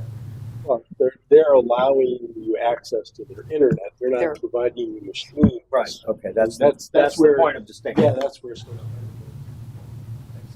Heck, you could sit in our parking lot here and use our internet. You know what I mean? I mean, you could do that, and I could be sitting out there gambling if I I wanted wonder to. if the I'd use gaming place across the street's using it. I don't like to speak. Or check your bank account, Dave. And that I guess is one of the issues that I see, and kind of joked about it, but to me, the way that we control our uses within the city is we define what they are. And I think right now, what is an internet cafe? Well, if you look at our code, it's not defined. There's nothing there. And so if you want to allow something, you should say, we're going to allow this. The way that it's been, done in the past is, because there's this component of games, and we have something that talks about amusement, it's games, and you start talking, well, is it chance or is it skill? And it all gets convoluted, and you come up with, okay, we'll allow it, but it's based upon interpretation, not that this is what the city wants to allow. So again, if you want to allow legal internet cafes as defined as the following, you should put within your permitted uses, that you will allow internet cafes, and we'll put them in certain districts. Looking really quick at the Newport Ritchie code on the gaming parlors, really it's only prohibited in one district. That's their downtown district. So the other districts, I guess, are allowed to do that because it doesn't say it's prohibited there. I didn't look real quick. I mean, it looked, and it really wasn't spelled out that it was allowable use either. So I guess maybe they could allow it. I don't know, but I prefer if we want to allow something that we know leads to something else, and we define what that first thing is, so we can then manage it a lot better when they come in. You know, if they come in, you can say, because, and I think some of these things were put into place in 2012 in Florida when this was a big issue at that point. And they were known as internet cafes. And so there were a number of municipalities after the state law said, okay, you know, you can have this, you can only have this in industrial areas. And you know what, you can only have 5 machines. And you have to do it between the hours of 6 a.m. and midnight. And you can't have food, you know. They put other restrictions on that operation. And so they start narrowing down what these can then become, because, you know, once Makes it uncomfortable. yeah, I mean, you know, just if you, and I don't know this because I've never operated an internet cafe or legal gambling, but I have to imagine that there is a certain number of machines that you have to break even, right? So if there's a way to, you know, reduce the number that are allowable, now all of a sudden we have a zoning certificate, occupancy permit, read, right, that says, hey, you only can have 10, making a number up. Well, if we get indication that there's 11, well, now they're in violation of their occupancy permit. And we do have recourse on that. So that's why, again, you know, allowing them, you know, a legal internet cafe may not be a bad thing, but let's then put the rules and regulations behind it so it can't morph. And if it starts morphing, we can then take action that's already, you know, within our ability, you know, and zoning. And a number of these, you're going to hear the same thing from me, is that, okay, you know, we probably want to allow this, but we don't have rules and regulations in place that define how they can behave. Because as soon as you start behaving in a certain way, it gets rid of the bad actors. Let me ask another question. Back to those 8. They got 8 different sites that are around the city. That building gets sold, that building wants to do something else with it. Is that the internet able to, or that one of the 8 allowed to move in the city because he's got a license of that, or is that going to prevent a proliferation by nature of a building being sold? Yeah, it's and correct me if I'm wrong. I think the tax receipt is, I'm going to do this business at this location. At this location. So if you want to move your location, you have to get a different tax receipt for. Yeah, they couldn't move it if you get new codes. And we'd want to be able to make that locked down to the existing location so that if they try to move it, And it is, yeah. That's the way it is we now. would be able to apply a lever to that. Well, that's the way it is now, correct? If you No. If you pass if you pass it's prohibited moving forward, then no, they won't be able to. right, so if I move from Street A to Street It's a different address. D, that's a different So address. it'll never. So then it starts it over. So that is what Not able that's what to you're saying, Dave. Yeah, transport. that's what you're Right. saying, yes. That's what we would like. Well, going back to your zoning thing about the 10, can't you just say we don't allow any machines, and then if they have one, you're outside of your Well, and And then in you're not future- allowing them. Right. huh?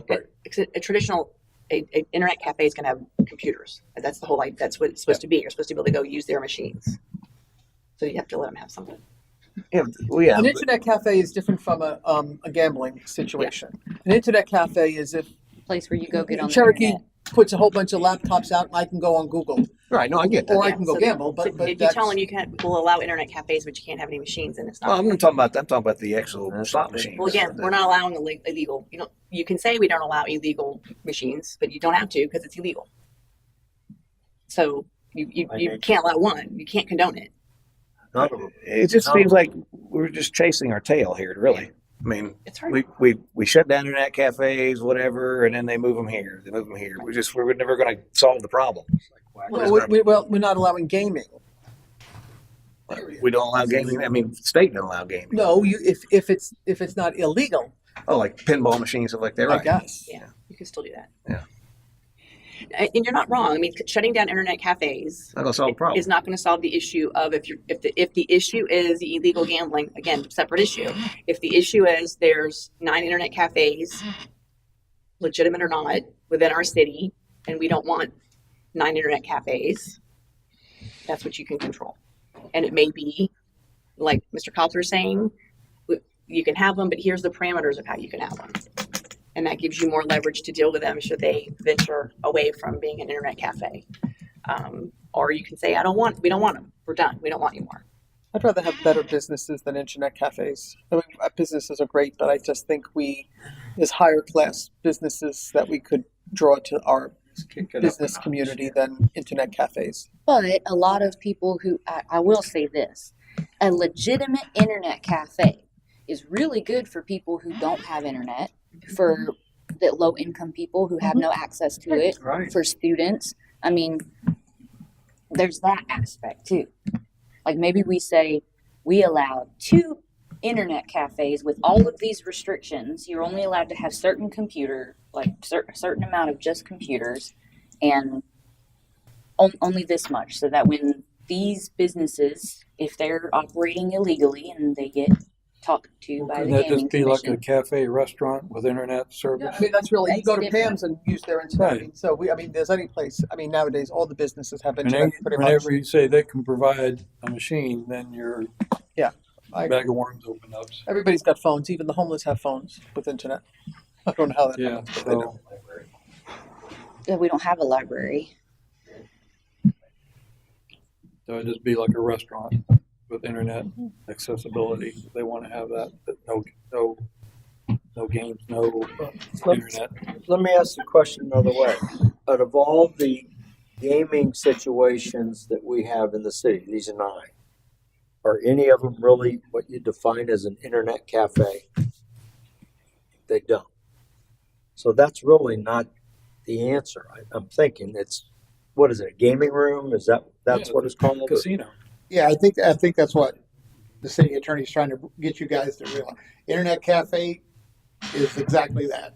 Internet cafe. What we're trying to do is get something in place so you can have internet cafes listed as this. So those internet cafes don't morph into the 9 that you Into a have right now. gaming type But of thing. yeah, So and then just we put a need to ban have on something that internet just cafes. stops the gaming altogether. Just ban them. Or So define it's an kinda like two internet different cafe that effectively says, like you have access to a laptop, Mhm. and they charge by the hour for hour service that's- or whatever. But again, that doesn't keep out Just slot ban 'em. machines. Yet does you said That's what Mr. Cobbler, I think, was trying to explain. Then the more for rules you have, the more ammunition they come in, they Let's apply set for up a their few thing. stations with computers on there that people can get on the internet cafe, and the rest are slot machines. Well, No, you can't, no, we're saying no. we're saying The adding slot verbiage machines to Go ahead. Go ahead. No, you go. Go. adding verbiage to the code that explicitly states this is what we define as an internet cafe. Right. Okay, so this is a room with 4 walls, a door, an entrance, right? And there are 6 computers, PC computers and or laptops with internet access only, and that is all that's allowed in or tablets or anything that, but whatever device. But we have to be specific about that too, not that they try to get some kind of loophole thingy going on. Right. But that these are the parameters, and you cannot go outside that. As if you define yourself as an internet cafe. And you can put that in there. The problem is nobody's going to pay for that when they can go to any restaurant around. So you're basically limiting it. Unless they don't Anyway, have a laptop. Because nobody's going to pay for that when they can go sit in a parking Right, lot but outside a that's- restaurant and use it. If they don't too, have a then- laptop, they can. So you're saying that solves the problem? No, I'm not saying it solves anything. I'm saying that would give you a little bit more teeth. Well, it will define what an internet internet cafe cafe has to is. have, but Right. it doesn't prevent what you don't want them to have. Well, right, they could still do it. But The restaurant next door, down the street. Exactly. It can be anywhere. Exactly. So you can't look at it however you wish. But it's not like an all or nothing. What you have to do is, if you think internet cafes, a traditional, true internet cafe is something that the city would benefit from, that you want to see in the city, you give it the parameters, and that gives you more ability to help regulate it. If they deviate from that, it's just one more avenue to go after them. You've deviated. Now you've changed the use. That's not the use you're allowed to have. Now we're gonna, file more citations against you, more money, more time, more legal headaches. so we're See, saying I don't see the financial gain for an internet cafe in a small city like this. I don't see the benefit for our city. In a big city, yes, you know, with you know, I just, we're so small, I just don't see the benefit. Just ban them, make it Well, easy. Yeah. Well, but maybe they won't open one. The point is we're going to Well, if they define spend it. a lot of time on something, they might not open. I mean, I just They think can open it it's, as a restaurant or a cafe, Right.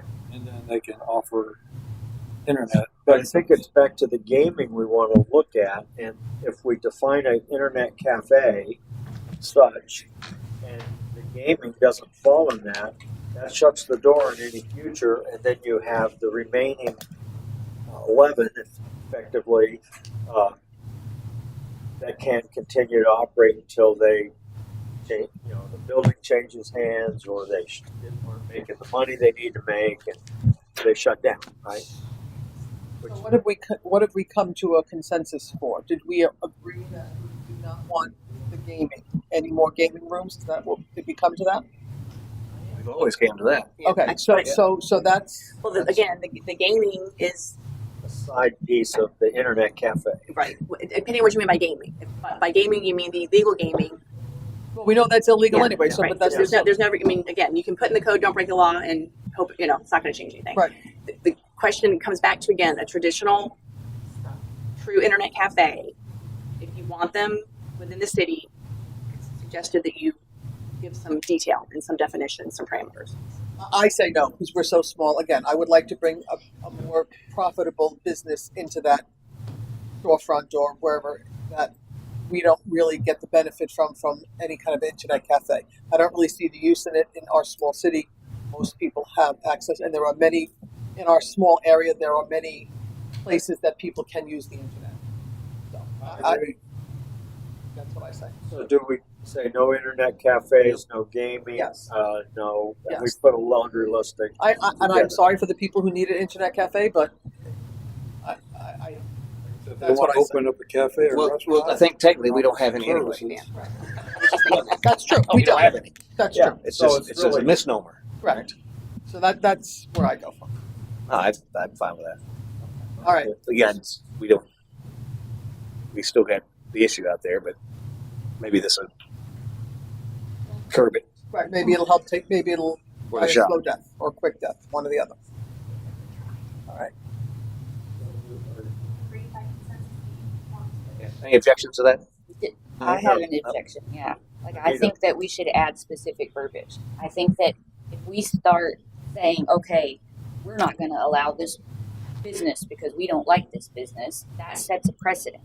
And I think we should just completely change the code and add the specific verbiage to make sure that we are on the right side of the law, and that, bug the crap out of the gaming commission to come down on all of the other game rooms, but because an internet cafe, I've used those, a legitimate one, right? And I think that adding specific verbiage to that is better than starting by saying, okay, we're not going to allow an internet cafe or other businesses Yeah, or I- other businesses or other. What's the difference between you saying you're going to internet cafe and just a regular cafe? An internet cafe, okay.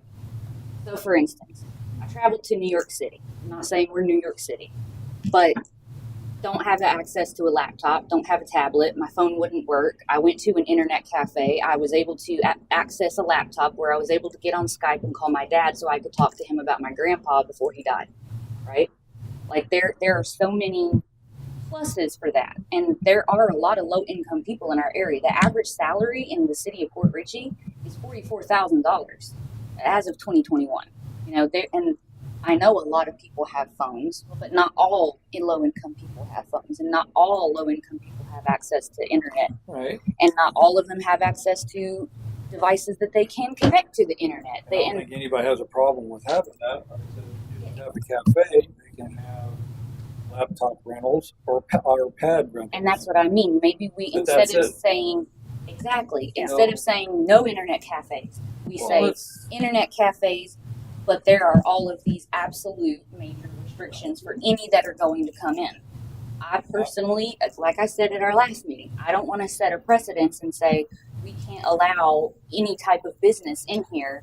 And I see a problem. I agree with those aspects. I just think it'd be easier if we just And the Way of easier, internet cafes and that's just not our job. have cafes and say they're what a cafe is allowed to do rather than what an internet cafe can do. But I think it might be easier. Go ahead, Linda. We don't have one now. So the people that you're fighting, that you're saying for, they don't have the option now. This is, and I was going to ask you, where do you use the internet cafe? And that was in a bigger city where there's more opportunity. We're talking about a 2.7 mile area that we don't have that option. How many internet cafes, traditional, like you're talking about, are there in Pasco County? Probably not a lot, because there's not a lot of need for that.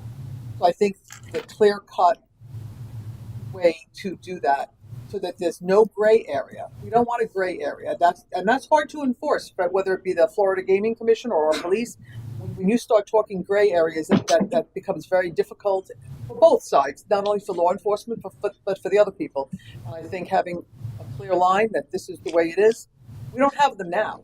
So we're not taking a true internet cafe away from anybody because we don't have them now. So. And they serve a purpose. So don't get us wrong here. Absolutely. It was a perfect use case that you said when you, but and I guess the reality is, here's the reality. Do we want to take all the time to define internet cafes and all that for that 2.7 square miles when actually maybe they could, I don't know, does Newport Richie have internet cafes? I didn't see it. Right? I mean, There's one I don't know on what the NBC closest Road, would be, right? actual one. I don't know. Oasis. But there is, Coffee shop. they have a library for sure they can probably go into. But they So I do think that. there's resources that could be That's what I'm found. saying. we don't have a library. And Well, no, we a don't, but I homeless mean, there's one person close. or a low income person isn't going to be able to get there if they don't have a car. Well, Newport Richie is a library right there. Yeah, but What are is they somebody going calling to walk from Port Richie all the way to Newport the Richie? business on the BTR? They walk all over. A What do legitimate they call person who it? needs it for truly educational and informative purposes. Like, what if there's a kid who is at One at a time, please. What are they doing all the time? They're not going to the gaming rooms to do it. I understand that. I just feel like if we restrict all of these different business names, internet cafe, like game room is one thing. That's one definition of that. Internet cafe is a definition of a completely separate, legitimate business. And obviously been taken advantage of. Exactly. And we should make sure that the verbiage that we have ensures that they don't. And that would limit it. And we don't, that could mean we don't have one, for sure. We did provide in the packet we sent out a example of an ordinance. I think it's from the city of Bellevue, Florida. And so it kind of takes a different spin on the definition of what an internet cafe is. What page are you on, Matt? What page? It's Page. Page 36. 36. I bring my glasses. 36? Page 36. And so it defines. I see. Okay. It defines in section 14501, an internet cafe means any location at which simulated gambling devices are made accessible for use by a person, except those places specifically excluded from this ordinance as set forth in section 1403. So it's not taking the bent that this is just computers for internet access. It really is defining the internet cafe as a simulated gambling device. Oh, so there you go. So if they wanted to open the thing that you're talking about, they don't call it internet cafe, they call it an internet access point. Internet access facility. There you go. They still Or do. that. Still, So- it's adding verbiage to the code. Right. Well, they spell out what internet cafe is, Exactly. And they cast a wide net. but we don't have to define in an internet cafe. You have all these different things. We Or say Yeah. no internet cafes, and this is what internet cafe is. What Very what this- simple to do. What this code really does is it aims at simulated gambling devices. So as you read through it, it kind of steps away from internet or the use of the phrase internet cafe. And it really gets into simulated gambling devices. Okay. I'm like 2 seconds away from it. There we go. That'll do it. Yeah. Thank you. Yeah. And that's pretty straightforward. Supervise, maintain, provide, produce, possess. Simulated gambling device. Sums it up. 36. Right there. I'm on the wrong page. 36. Stop stealing my pen. Again, I think we should add some kind of verbiage, either this way or the other way. But I don't think we should outright say that all internet cafes must be forbidden.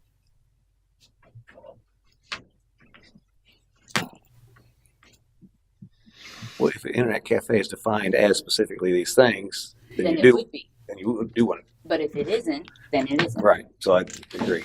Yeah. So this is obviously put in because you guys are emphasizing this is probably the best way to go. Is follow this kind of Well, this was the best example that we found pretty quickly. I think again, development services had this handy, so they got it to us. And Okay. and generally, I like to kind of give you, and the way I kind of go about these type of things is I like to find something that either makes sense to me or doesn't make sense, and start using that as the model that you go by.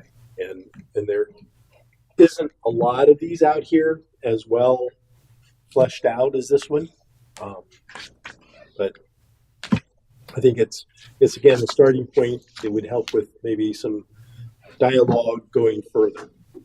'Cause I think it's not as simple as what we like to be, that we'll just say we don't have these.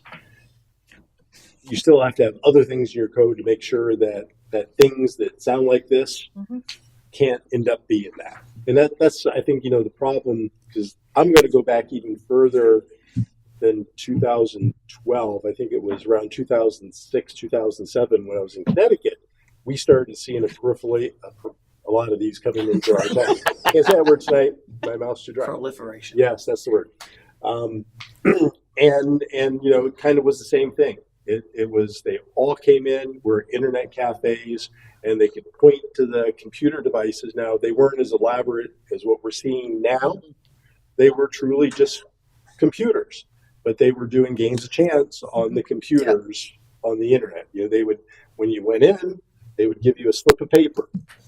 Say, here's the site that you go to.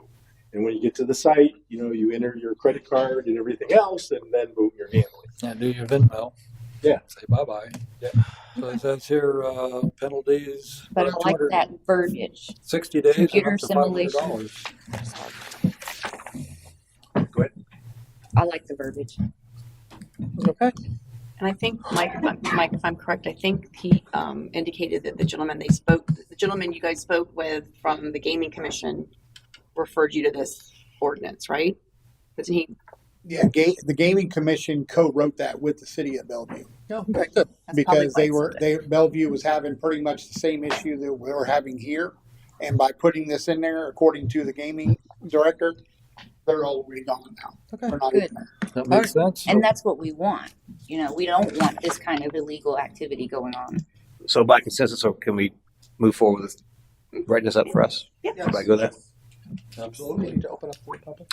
Next. Do you need to open up to the public or not? We can. So we're Oh, going yeah. Anybody from the public like to speak? We're going to work on an ordinance. Okay, Allowing. just trying to make sure the direction you guys were going. I'll bring it back.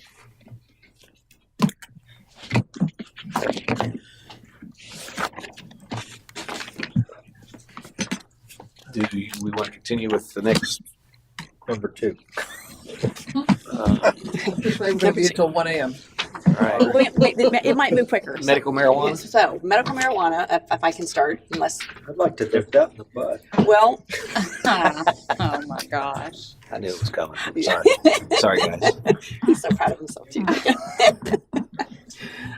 As we mentioned initially, currently the city does not have a medical marijuana dispensary. I almost called it distillery. We're just doing great up here. So it's interesting because Florida statute has at one point preempted everything about medical marijuana, but they have changed it to allow a city either to ban a medical marijuana center dispensing facility within the boundaries of a city, or you can allow it and put certain criteria in for location and other things that you might want to control. the more interesting part to me, if you want to allow them and have criteria to kind of control where they're going to be located and that kind of thing, Florida statute requires you to mimic your ordinances that allow for pharmacies. I don't know that I didn't see anything in the code that allows for pharmacies, but we have pharmacies. So we may have that may result in two ordinances. If that's something you're interested in doing, make sure we have the pharmacy issue addressed, so then we can also say we want to treat medical marijuana the same way. The methadone clinic that we have on Washington, That does not qualify. No, I This is- yeah, understand that. okay. Is that in our city? Yeah, it's on Washington. Under medical. Is that under C1? Is that on the map that we have here? Oh, your zoning? I don't know if somebody wants to look at I don't know this. where it is. It's a C3.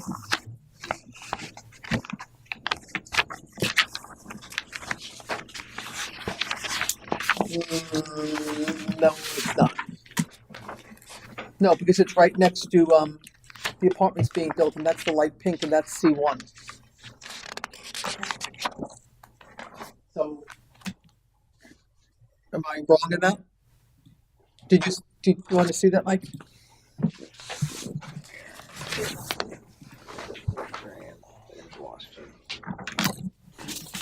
Do you know the name of the clinic? It's been there about 20 years. No, I don't. It is C1. It's a C1.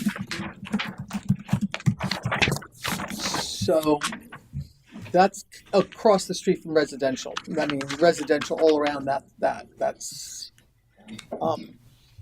but it's been there 20 plus years as a methadone clinic, if I'm not mistaken. It used to be a doctor's office. So just so everybody's aware that we do have a methadone clinic, and that is in that area right on Washington.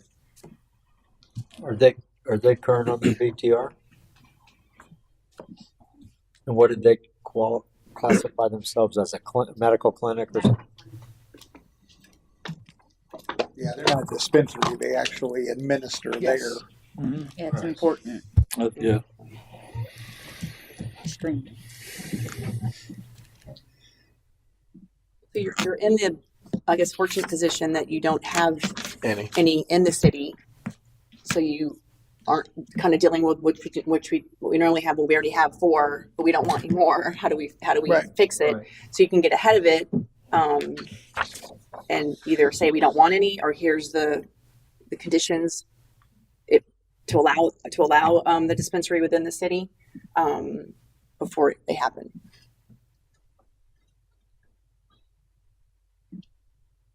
So I definitely think we should allow that. I mean, there are so many benefits. Boy, I can't speak either. I caught mouth. Benefits for so many people for medical marijuana. We should make the verbiage again very clear. We don't have the right verbiage for the ability to have that kind of. We don't have any verbiage right now. Right now, you have Exactly. nothing. So we need to put some framework on it. And there many cities have already dealt with this. So there's many kind of We ordinances can that they're certainly limit the number. There are so many Location. popping up all over the place. I would certainly like to limit that to certain specific areas. Yeah. Certain zoning, like a C1. Yeah. Yeah. Certain area. Right next to the methadone clinic. No, because it's residential. Please don't do that. We couldn't remind you, we'll keep them on your side of the street.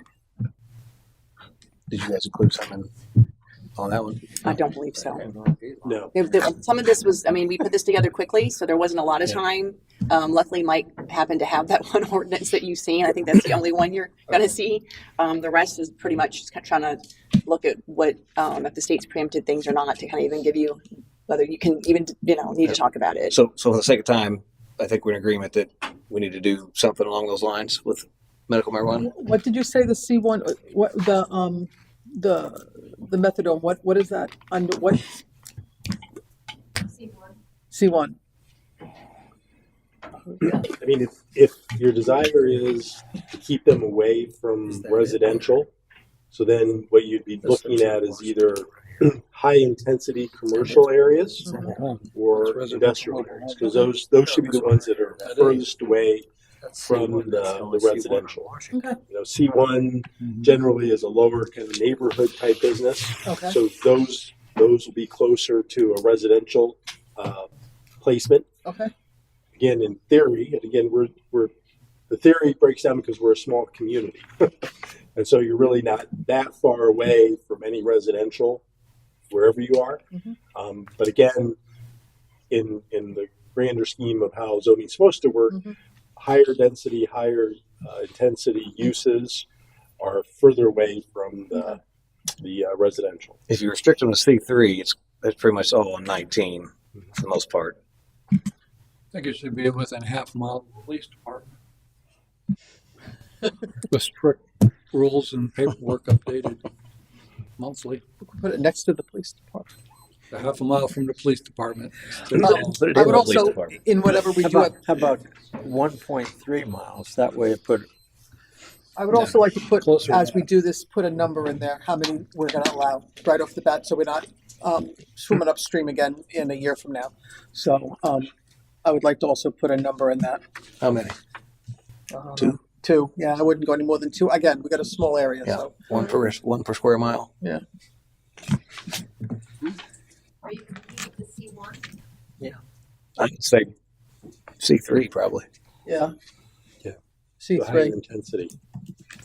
away from the residential as much as possible. Well, we have more C3 than anything. We have very little C1. Yeah. Do you want to leave it in C1? Well,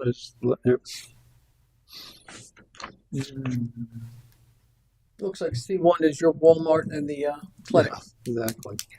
And And then the the one, methadone clinic.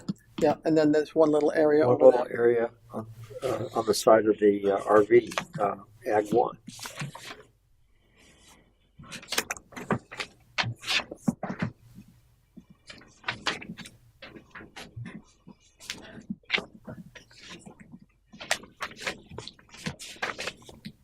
Some of what you're going to be able to do is going to be dictated by the pharmacy issue that I mentioned. So it might be better for us to know that's the direction you want to go and let me look in and Matt look into what the city has or doesn't have. What's zoning for pharmacy? I did Is not it- see it listed in the code.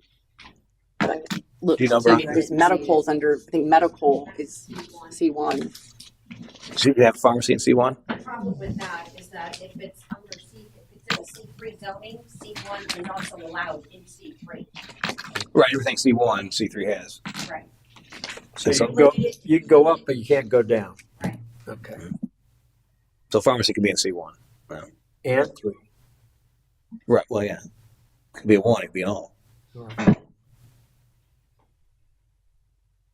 So you're saying if it has to be in the same allowed zoning This as is what it pharmacies? says. It said if you want to allow the dispensaries, but regulate them, municipality may not enact ordinances for permitting or for determining the location of dispensing facilities which are more restrictive than its ordinances permitting or determining the locations for pharmacies licensed under Chapter 465. So in that case, So we need to get an understanding of what we've done with pharmacies to see what we can kind of do Yeah. with.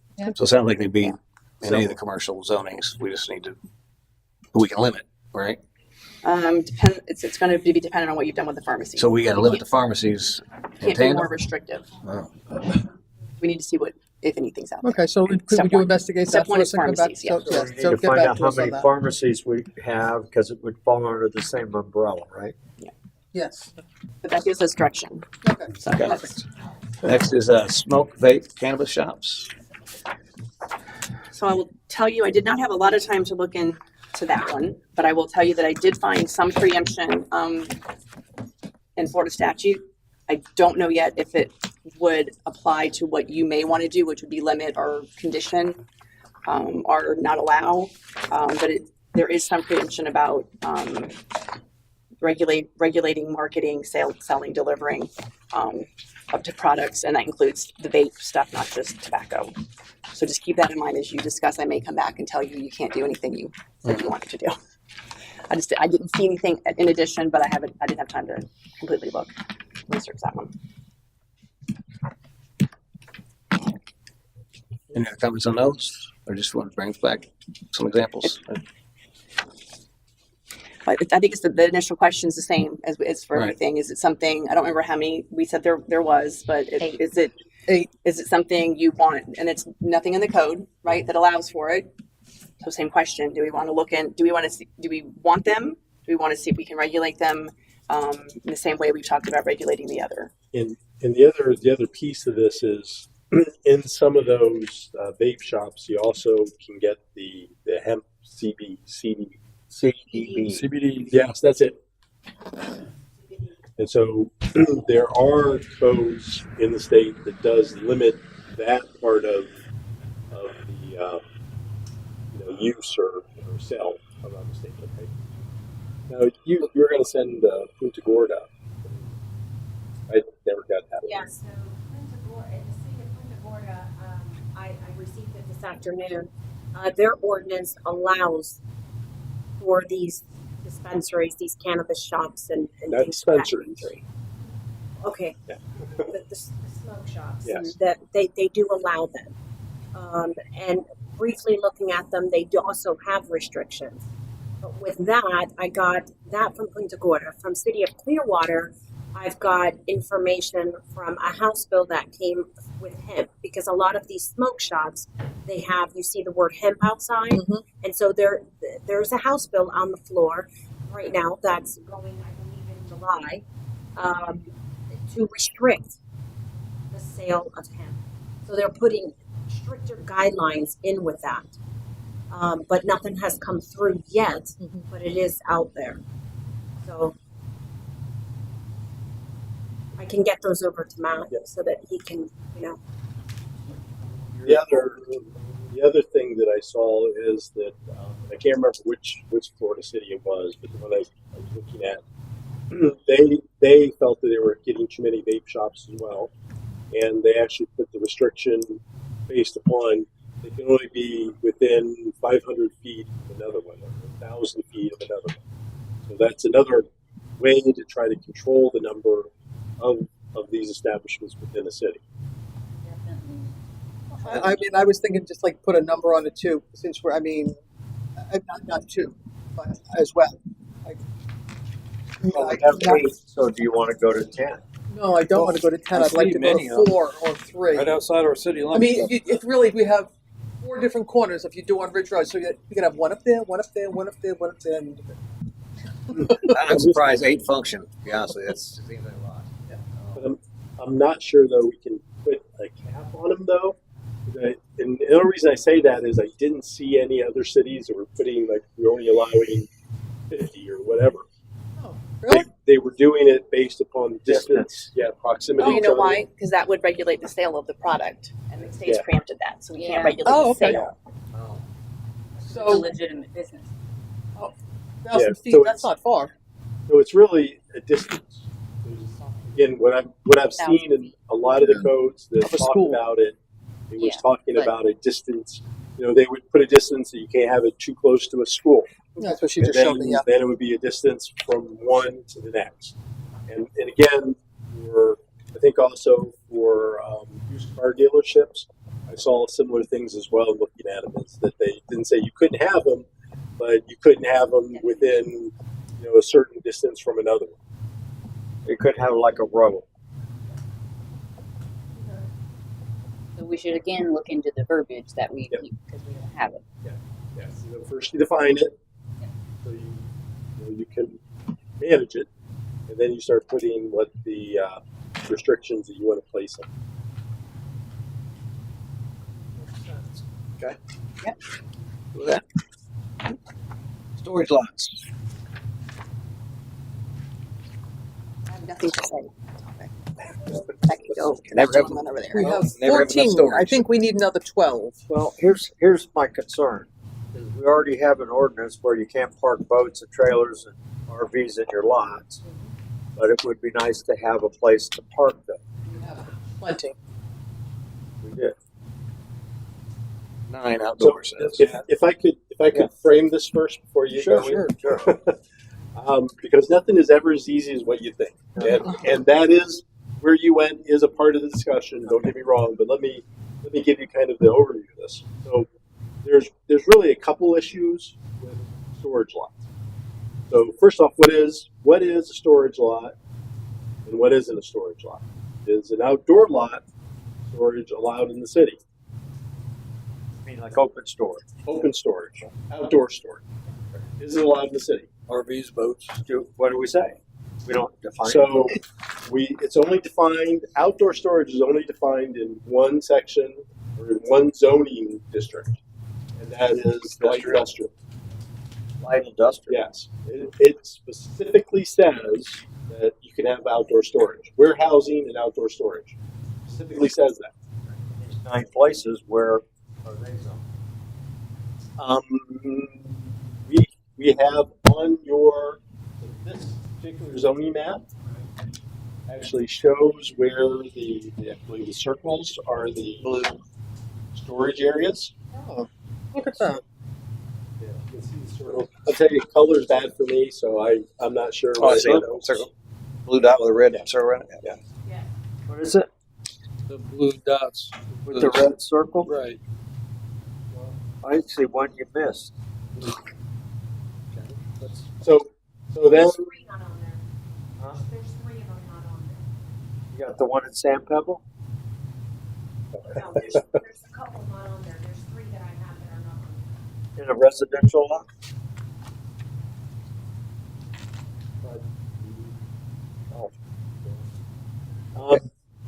So one issue is our code, the way it's written right now, there is in the commercial districts what's called a storage establishment.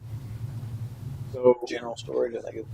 well, it's Warehousing and storage is general, or yeah, I can't remember exactly how General that's storage. worded off the top of my head right now, but it's storage establishment, and so that's open to interpretation because that is not defined anywhere within the code.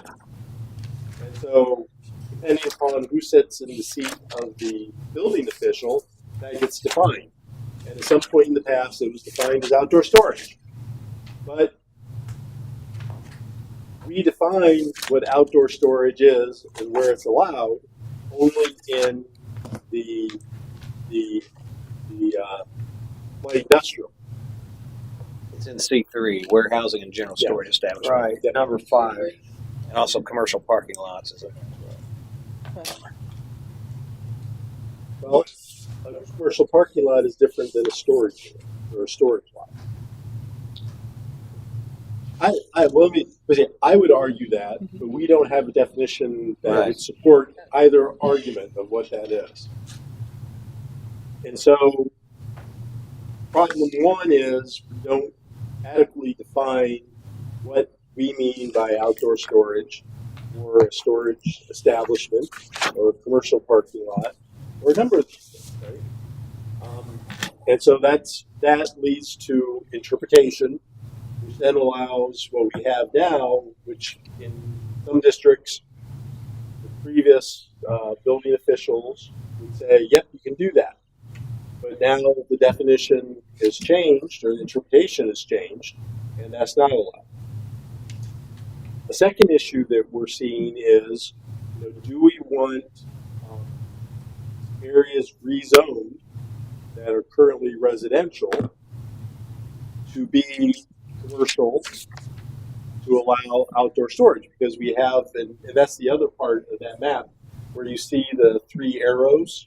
Right. So those are all outdoor storage that have kind of been brought forward here recently. And you can see that those are areas that are in areas that we have residential on basically on one side of the street, and they have a commercial on another side, and people are looking at rezoning into a commercial for the intent to put outdoor storage. So they kind of go hand in hand because we have a few being proposed right now. But I guess another question then is, if we're going to define what outdoor storage is, then you have to define what are going to be uses that outdoor storage. So when you look in the light industrial where it talks about outdoor storage, it's kind of still a little ambiguous about what can be there, but it's very explicit about what can't be there. And effectively, junk vehicles, junk in itself, junk yards, those things cannot be in an outdoor storage area in light industrial. So I guess one question you have to answer is, do you want to allow outdoor storage? 2, what are the things you're going to be willing to do or allow in that outdoor storage? 3, do you want to allow outdoor storage to get closer to residential areas? And the challenge with residential areas, and this is kind of the challenge I think of the people that acquire these properties, and they may have said, oh, this is a transition area, and maybe I can do this, maybe I can do that. The economy goes south. They don't want to do this or that, but they still want to make some money off their land, and so outdoor storage, because there is a preponderance of need for boats and RVs to put them somewhere. I don't know what that number is, though. I mean, at what point have you saturated, the city's residents' need for that storage?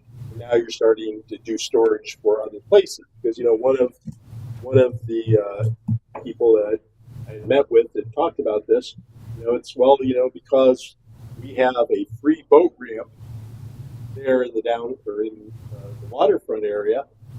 His property would make a lot of sense for this, because then you could store it there, go drop it off free, bring your trailer back, drop it off. You don't have to find parking for that. But that's not a resident. That's someone from the outside doing that. So do you want to allow that? But the question then becomes, these areas where they're looking at them are residential areas, have a residential characteristics, and if you allow that infusion of these more commercial storage units in there, you're going to further degrade the residential nature of that, because you're going to have more traffic, more big fences that will block the pathways. And so what you're going to be doing in those residential areas, you're going to make where we have difficulties now we have to overcome in terms of the reinvestment in the residential pieces, the public safety in those areas, more difficult, because people are not going to want to make that reinvestment in the residential. So it's not an easy planning issue. And again, you're not the first, nor will you be the last council in the state of Florida that has to deal with this. But it's an issue that's starting now. If one of the areas very close, behind the fire department there on River Golf, that's what it is. That's an impacted area, the residential piece. And I think, though, that if we have desires to reestablish the Grand Boulevard area there, especially around our fire department, you want good residential. Mm-hmm. You want people living close to those establishments. But you're not seeing any reinvestment right now. Why would you, right? Because we don't know. It's a transitionary period. Yeah, but we can't have a storage area there. Pardon me? Yeah, but we can't have a storage area right there. Right, because it's going to disincentivize people to put money in their house. Why should I put money in this, this house, whether it's rental or owner occupied, when across the street I have that to look at? And so it just, again, further deteriorates the housing stock in that area. I think it's really a great area. And I think it's one that, we really haven't spent a lot of time, imagining or reimagining what can go there. I mean, we've started that process now, I think, and we want to further that along. But to allow the penetration of these type of uses close to that are going to be detrimental overall to that. So that's kind of my thoughts on this, and why we're really talking about this now is we see that again in 3 different areas. We know that we have to clean up the code in some way because we don't really define it. And honestly, it shouldn't, and nothing against our building official, but it shouldn't be in his hands to make that determination. It should be in your hands to say, this is what this is what storage is allowed, what type of storage is allowed, and rules for that type of storage if we do allow it and where we allow it. As a homeowner, I certainly don't want to open my front door and look at a storage area. I'm never selling my house, but if I was, it would probably certainly decrease the value of my house, which would decrease the property value, which would decrease the taxes coming into the city. So I don't think a storage area next to residential is beneficial to anyone. So now let me play devil's advocate. Pointing your finger. Don't mean to do that, but let me play devil's advocate, because Okay. this is something that, again, hearing the other side is, I think, important. Yeah, So you have in some of these areas the land that's being looked at to be developed into a outdoor storage facility. They're challenged as well because they're vacant. People are dumping trash there. Other uses are happening in some of these areas, especially the ones that maybe are a little bit more out of sight than others. And so, as a landowner, if I see this as a way to clean up the property and control it by putting a fence up and preventing those type of things, it's also a good thing for the neighborhood because it's starting to control that. So it's kind of a transitionary use going from, a vacant, perhaps blighted area into a controlled area that's, one, making them money and is cleaning it up. putting storage vehicles there is not cleaning it up. Again, I'm not saying that I support this argument. I'm just giving you the other side of that argument that we're hearing. I understand. Why this should be allowed because of this. And there's no doubt in You some can of those still put a areas fence up. it's pardon me? You can still put a fence up. Well, in some of those areas that are residential, you can put up a 4-foot fence. Okay. So you're not really prohibiting some of the activities that you would if it was a commercial area that's 6 foot. And again, I'm not saying I support that. I'm giving you the other side that we're hearing. I appreciate that. I don't want to give you one side here. Mhm. I mean, again, I think you probably can guess what I would like to see here. I mean, I would like to see a reinvestment in the uses that are there because they were there originally. That's what made the community strong. We want to, make that, return to those type of uses. So changing it to a commercial use isn't my top priority unless there's some way to do it that again allows a fair return on a piece of property and doesn't impact the surrounding neighborhood. But You're speaking This is from a rezoning perspective. What's residential now? Yeah. And that we were also talking about, which this is where I have a problem. If we do have commercial 3 that's set for these, I don't think we should take that away from people to be able to turn into storage or whatever. It's if you figure if you buy a lot Mhm. and you want to store stuff on it, you ought to be able to do that. Sure. Now, as far as rezoning, we need to be careful where we would rezone. But we're only allowing storage right now in this light industrial, not outdoor storage. outdoor storage. So the potential is if the city needs to grow in the storage arena, do we look to grow it in the other than the light industrial or C1 or C2 or C3? Because I think there is a definite need for storage in this area. Well, I think we have it. I mean, you have got 9 outdoor and 5 indoor in a 2.7 square mile. How much more storage do you want? You want my house? I mean, like where all the residents in Port Richey are not occupying all these storage areas. These storage Love it. units are being occupied by, Right. yes, Port Richey residents, but as well as multiple areas around. This is not just Port Richey residents. That's a lot of storage areas for this little Port area. Richey Marina wants 14. high and dry storage in their facility. So how does that Commercial on their get property. defined? That's a total different animal. It's a marina. It's a Right.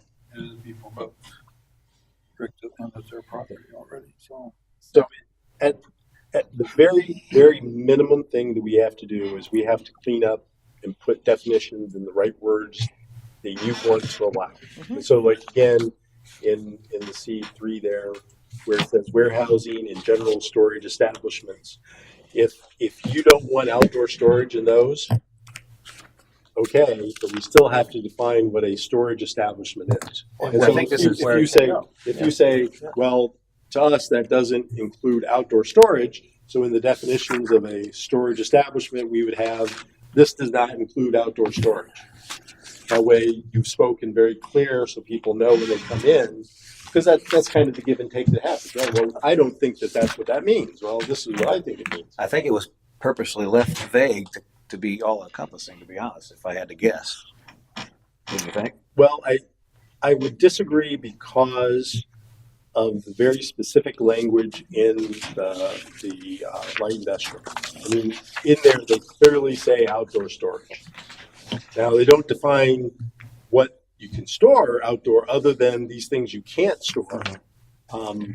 But because the way that I would read the zoning code, if anywhere, if I saw that, is that there is an intent only, or intent for outdoor storage only in the industrial. It's to me not that vague, because it clearly defines it in one. Well, when you talk about It doesn't do it in another. I think in an industrial sense, when you talk about outdoor storage, you're talking about piles of, say, roofing material and maybe large, whatever, tractors, big heavy equipment, piping. Those things you would find in an industrial thing. But it doesn't say that though.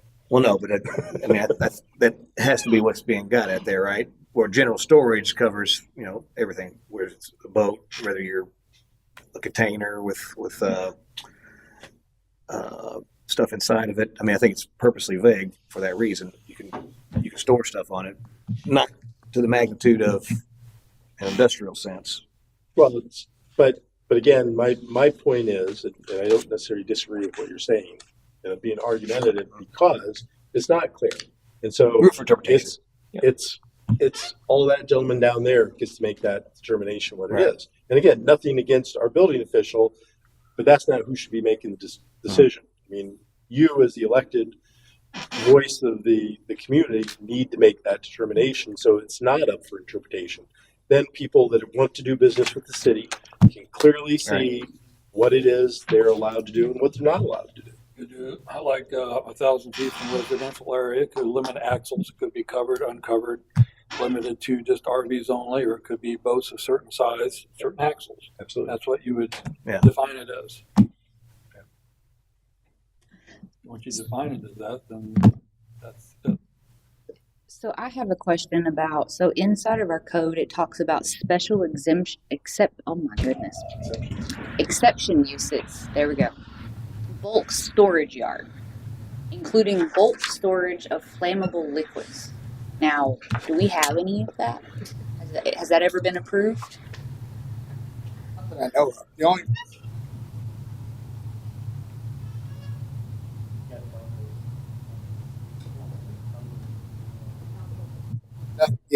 the little gas station, Dunkel's there by Seaway Plastics. Where? Dunkel's, it's a little commercial fueling station on the corner of Leo King and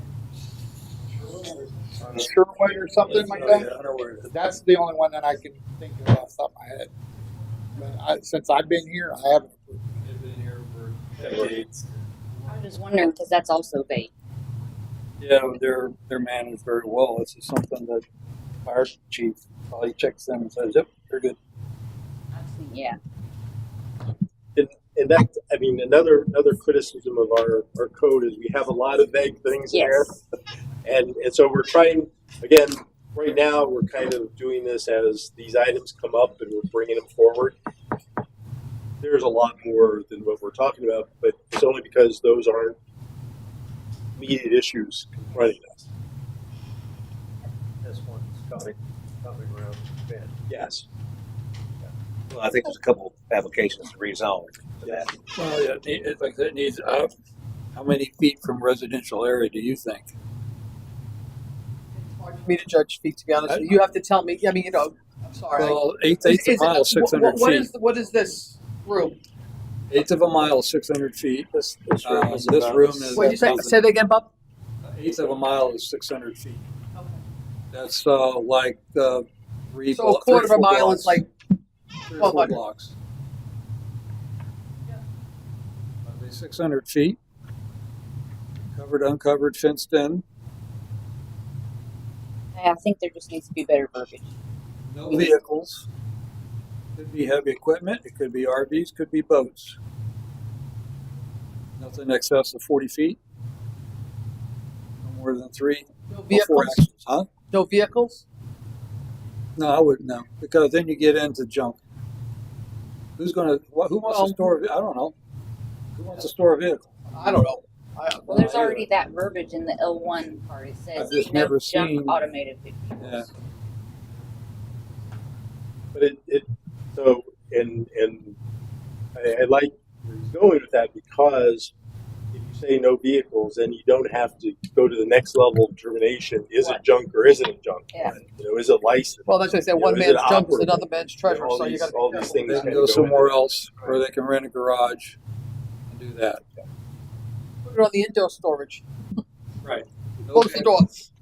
No trucks except heavy equipment. You know, things like Like that. a dump truck or something like that, or Well, no, not really. No, not a dump truck either. Dump trucks, they keep them on their own property. So I mean, well, I know there's a storage lot right off of Bay. They all fenced it all in. yeah. That's not on here either. I don't. What is that? Is that a storage? I don't see it. The way we broke this down is you have indoor storage lots, you have outdoor storage lots, you have storage yards. And what that is, you have a commercial business established.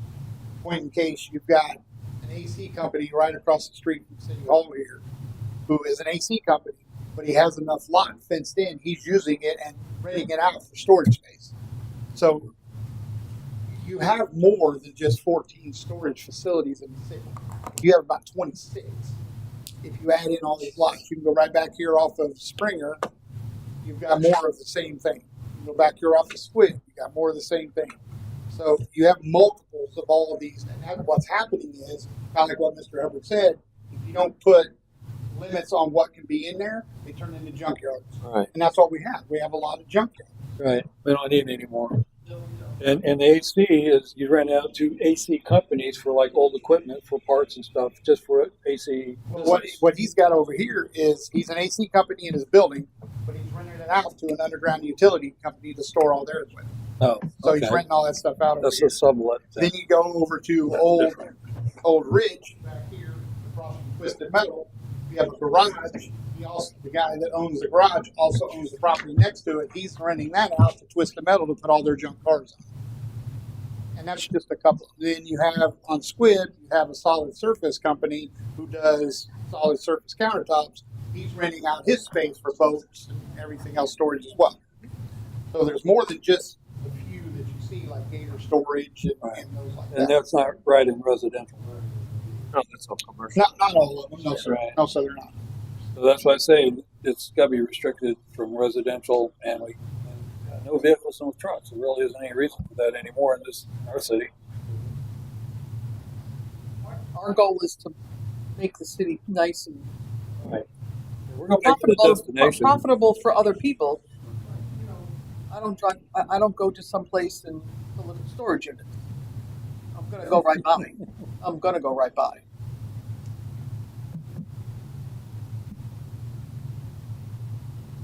These storage units that you're talking about here are not the type where the guy's using part of his lot to store AC.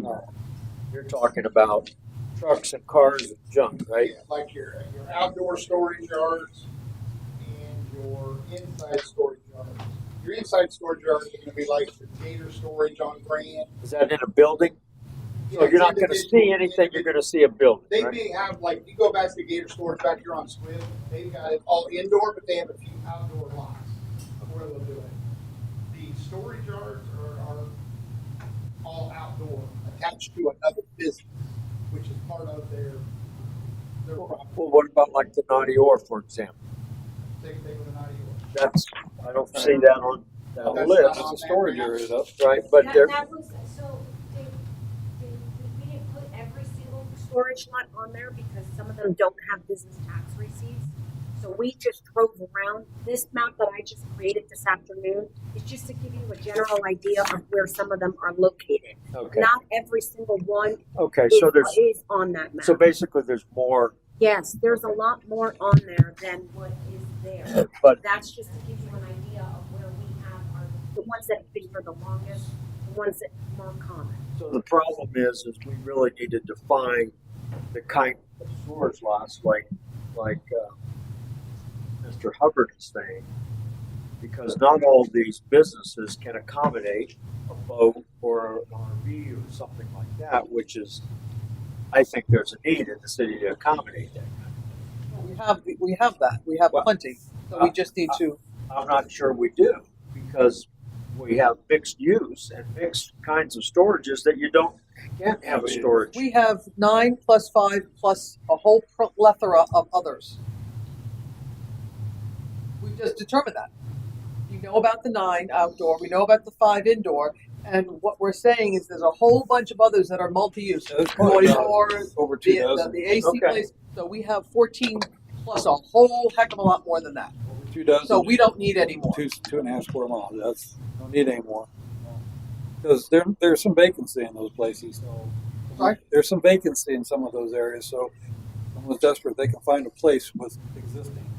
But from now on, yeah, no more trucks, no vehicles, and not within 600 feet from any residential district. I guess I have an issue here that concerns me. You know, you got businesses, and depending on what that business is, they may need to store some things and property. That's the whole purpose of having a commercial 3, commercial 2, commercial 1 area, so that you can operate your business, and that should include some amount of storage. Now, Well, parking your vehicles if that's your business is different than renting it to me to store my boat. But that's different. Well, if they got vans like for AC business and they're parking them behind their building, is fine. Or if they Yeah, that's their business. Of course, Anyway, of right. course they would have their stuff there. Absolutely. and I'm heavy not talking equipment about and stuff like that. what do you say? You can't rent out a portion of your backyard of the business to store a boat? Well, didn't you say this guy's doing that with the Right. twisted metal or something? Right. Doing that, renting? What's he storing back there? This is use an example. You get, come back here to Old Ridge. I know where Twisted Metal is. Okay, Twisted Metal, right catty corner on the corner of Squibb and Old Ridge. There's an empty lot there. All of his junk vehicles and parts vehicles are parked in that lot. That lot is owned by the same gentleman that owns the building where the garage is next door to it on the east side. So with some of these, like take the AC company across the street, he's delinquent on his BTR across the street, but there's no BTR for his storage, and that's precisely something different. Now, if he had all his AC trucks over there and things like that, of course, that's part of the business. Mhm. But since it's being leased out to somebody else, he should have a separate BTR for that. They don't, and that's a lot of the ones that we wrote down as being storage yards, is that are in that same category. I mean, Dave, you had mentioned earlier about like VRBOs and stuff having the BTRs for that. Right. This is the same thing. Yeah, but exactly. It's opportunity for the city, and we need to get a handle on it Mm-hmm. because we're losing opportunity, revenue. Bottom line. Well, it's not so much. Yes, revenue is a piece of that puzzle, of course, but there's all the piece of it as well is what we want our city to look like. Exactly. So, I mean, revenue is a plus to me, Right. but Oh, yeah. the main thing is to me is what am I? I mean, I drove north on 19. I wasn't stopping at a little town that was full of storage units, I can tell you that. I went straight through. Right, but the stuff over where they're talking about, it's kind of out of sight, out of mind. It's a heavy industrial area. Right. No, I understand I that. mean, it's a working industrial area. Mhm. That's the way they look. But you got to remember, if you purchase a lot on a certain zoning, Mm-hmm. you ought to be able to leverage that to rent it out for storage or whatever. I mean, you're going to limit people's ability to use the property that they purchased. Well, you could So create a junkyard's one thing, right? If you, I mean, you got to keep something nice, and if you maybe put a fence around so it's not, if it's but I mean, there's buffering things anyway on buffering rules that you have to put fence or something up to You could block create- residential. But if you're in the middle of 19 with a C3 lot, why would you want to restrict people from being able to turn into storage? So, we allow accessory uses on the same lot. So if you had one lot, say you have a 3-acre lot, and your principal use takes up an acre, so you have 2 acres there. So accessory uses are allowed on that lot, right? So an accessory use would be if you let's say you sold boats, so you could have boat storage as an accessory use, because again, it's on the same lot. Right. It makes sense. But if you were, let's say, a commercial establishment, say you're a restaurant, I guess because we're talking about that, and your restaurant plus the required parking only takes up 2 acres of your 3-acre lot, it's not an accessory use then to say, I'm going to do storage on it, because that's not accessory to the restaurant. So that's a whole different use. And we only allow one principal use on the lot. Now, if that were 2 lots that they owned, then they could come in and say, okay, on this lot, which is an acre that I'm not using, for my restaurant, I'm going to do storage. They could do that. They could come in and then, the question is, what do we define the storage as? And so we'd have to go through that. But if it's all one lot, that use has to be an accessory use to what the principal use is. I'm speaking of just an empty lot that somebody purchases to store stuff on. Okay, so that's different than what we were just talking about, the accessory use, because we talked about an accessory. You're talking about a business, or someone has a business that has a lot of extra, like a quarter of an acre, and they have no use for it, so they want to make some extra money. They wanted to rent that out, some of that space for storage. Yeah, well, that too. I mean, like I said, Yeah, and that's what I was You could talking create about. a huge gray area by limited, like I said, within residential area, or if it is registered vehicles only that are related to that business, possibly something like that would be allowed to do that. I mean, that's a lot to consider. Think about it. Opens up a gray area. I'm kind of lost in where we want the city to go in the vision. I heard a lot over the past couple of months about we want to bring businesses in and make this a destination place. Multiple storage areas is opposite of that. It's just opposite of that. You can't have you can't have a destination place with 19 full of storage units. It's just not the same. It's just opposite. right. Well, So, I guess so you can't say you want a destination and you had made a point at one point bring butts in here. You're not doing that when you're putting storage units all over the place. no, but here's the reality of it. And use our 1/3 of an acre city owns right there in Waterfront Overlay District, right? Mhm. So we're going to potentially use that for parking. All right. At the end of the day, whatever you're using for storage wise, whatever, that can be purchased and something else can go there. All that stuff gets moved out. So it's not like you're not prohibiting progress, but you don't want to go so much. We have all this open land that nobody's able to use while we wait on whatever that future business comes in and decides to do with it. And I have a lot on 19. Okay. Oh, okay. I didn't know. Okay. And do I want to put like it's a C3. I've got my trailer parked on it, right? And I have plans for that, what I might do. But if somebody equal to me has a lot and they want to park some of their stuff on it or whatever, they ought to be able to do that. Now, is that going to Now, should I be able to, or they be able to, have it run down, all junkyardy? No, I think that's goes without saying, right? But you don't want to take away the ability for people to use a piece of property they purchased if the use is there.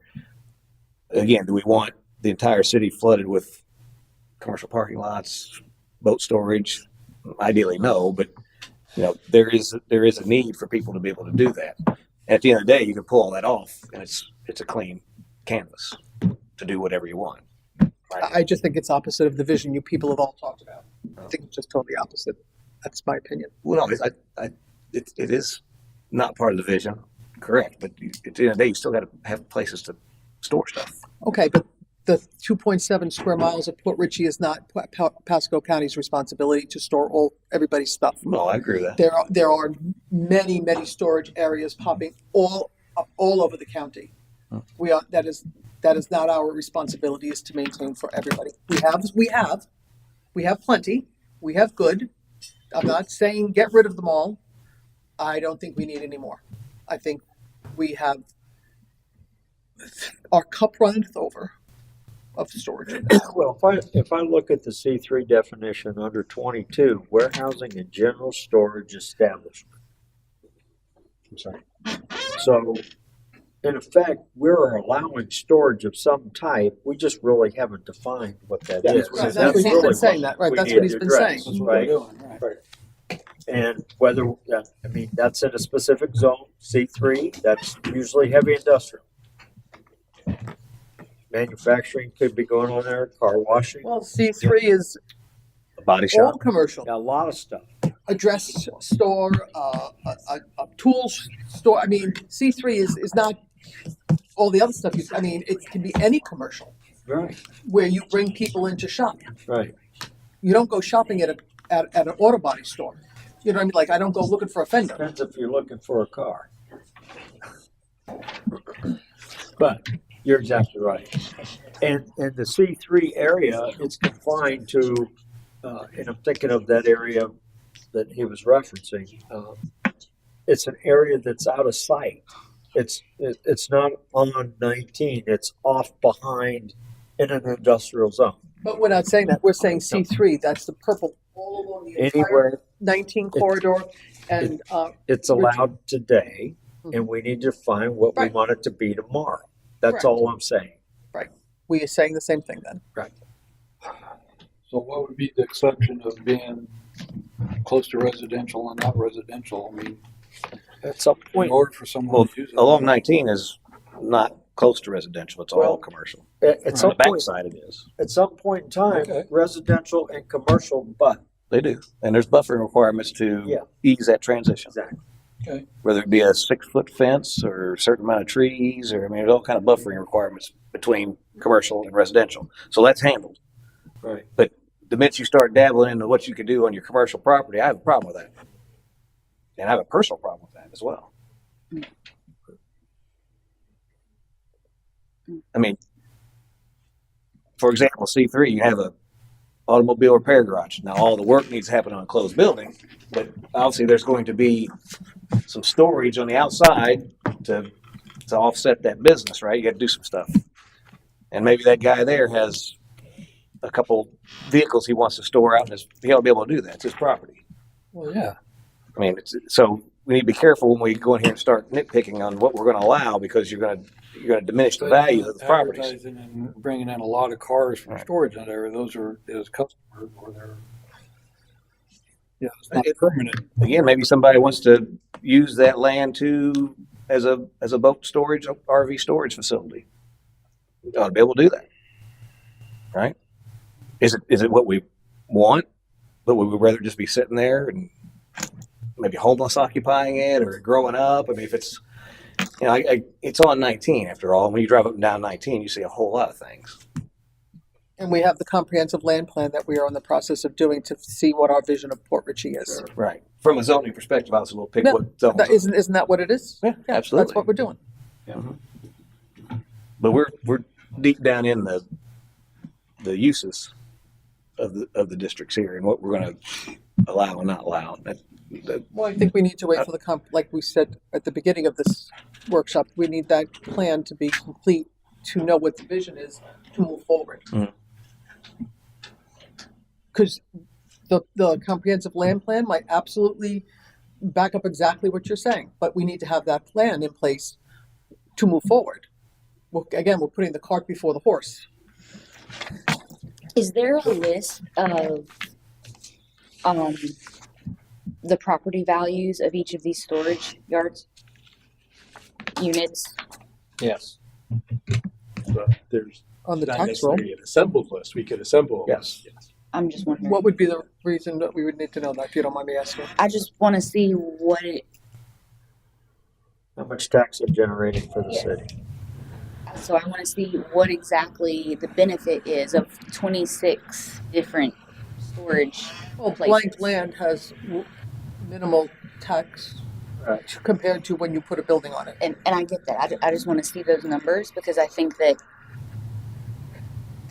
it's not going to be a lot, Well, like you- a huge amount. The Like, I easiest don't way see- to make money on a piece of property is to rent the land. Because if you put up a McDonald's, you got a lot of stuff that goes involved there. You get a lot of capital outlay to have to do that. Very easy to rent some parking. It's just easy, right? So that's why I think we have so many of them, is because people want to get a return for their investment in a property while they wait for bigger things to come. And let's just give an example. Let's say whatever happens down at the waterfront turns into this huge, great place, right? You'll see sprawl from that with some of these other properties. There's right down from that, we've got a lot of empty land that just sitting. One's got an active homeless camp back behind it, right? And so whatever happens in the city, then those properties start to change. And if they're written out as boat storage or whatever, they sell them, and then something goes in there. If you have some development, some economic development somewhere in the city, that's gonna, and it works out, that's gonna sprawl and things are gonna change. But in the meantime, you just don't want a bunch of blank lots there with the inability to use them. And then they're just gonna sit there, and they're not gonna do anybody anything, including the city, because the city's not gonna get any value out of them in ad valorem. So, the vision that we talk about will help police some of that. Right? Look at downtown Newport Richey, perfect example. They revitalize their downtown, and all that's starting to sprawl. Right? You're starting to see neat things all around it. You don't see a bunch of storage yards down there because somebody. They don't allow it. I don't think allow it or not, to be honest with you, but people are going to come in and do something commensurate with the area. A different kind of commerce. The reality is when you've written a piece of property out, you're waiting for something bigger to happen, and now all of a sudden you've got, like you said, that sprawl. You got a better use of that property, so you're going to change. You're going to move in that direction. That's going to generate more return on your investment. I understand. And you're just holding it in a particular scenario until things can turn. We have so many of these now because there really hasn't been an incentive to do anything else Right. with it. When we talk about this counteracts the vision, I disagree.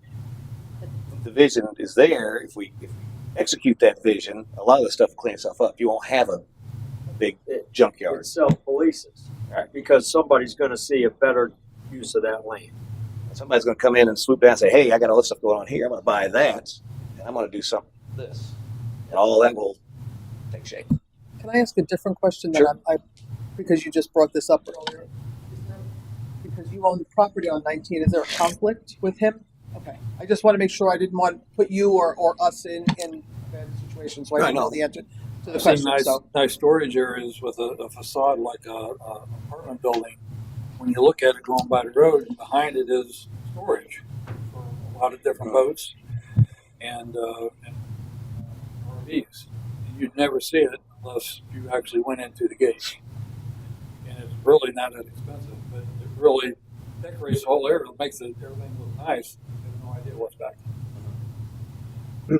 So, Which is the second phase of all of this, is if you're going to allow certain types of storage establishments, we do have to generate what the requirements are going to be for those. Is it simply that you can put up a 6-foot fence around a piece of property and rent it, or are we going to make them do it in a way that yeah, right. Do those areas have to be like the parking lot? You have to have certain material down. Or no, I don't know the answer. So even for a storage lot, you have to have certain footing underneath. Should have a surface that doesn't, because as you were talking, one of the things that actually become a barrier to redevelopment of the property, even though it's a storage, is that if the nature of the storage, so you have, let's say, people that don't maintain their vehicles that well and they store them on a lot, and grease, oil, gasoline are just going into the ground, you now created a barrier to redevelopment because you just created a brownfield site. And so what you generally want to do is, if you're going to have storage, it has to be a surface, not just dirt. Oh, okay. But again, I don't think right now we require any specific materials for. Only what? Only in the waterfront. Right. So it could be grass or dirt or anything right now? Well, that's what we see in some of the areas. You So can develop those standards. In other words, you have a storage facility and it's within a residential area, the buffer, so to speak, could be a facade with shrubs, trees. It would look like a really upscale piece of property that would never indicate what's behind it, the storage facility. And controlled by, and again, looking at some of these areas that they're looking to rezone and talking with them, some of the, if we're allowed to go forward, some of the things you say, well, you have a commercial area on this side, your residential area on this side, your entrance has to be in the commercial area. It can't be in the residential area. So again, it reduces the impact of business on the residential side. Okay, so then you could have like we have suggested, 600 feet from a residential area, so many axles, RVs, no cars, no vans, stuff like that. If you're within that distance, then you would need a buffer of shrubs, a facade, or decorative to that indicate the type of business you have possible. Something feasible, though. Obviously, you don't want to break somebody right on it, but they could come in with, this is what I'd like to do, and then someone would have to prove that. Could you, let's just say there's an existing residence next to one of these facilities.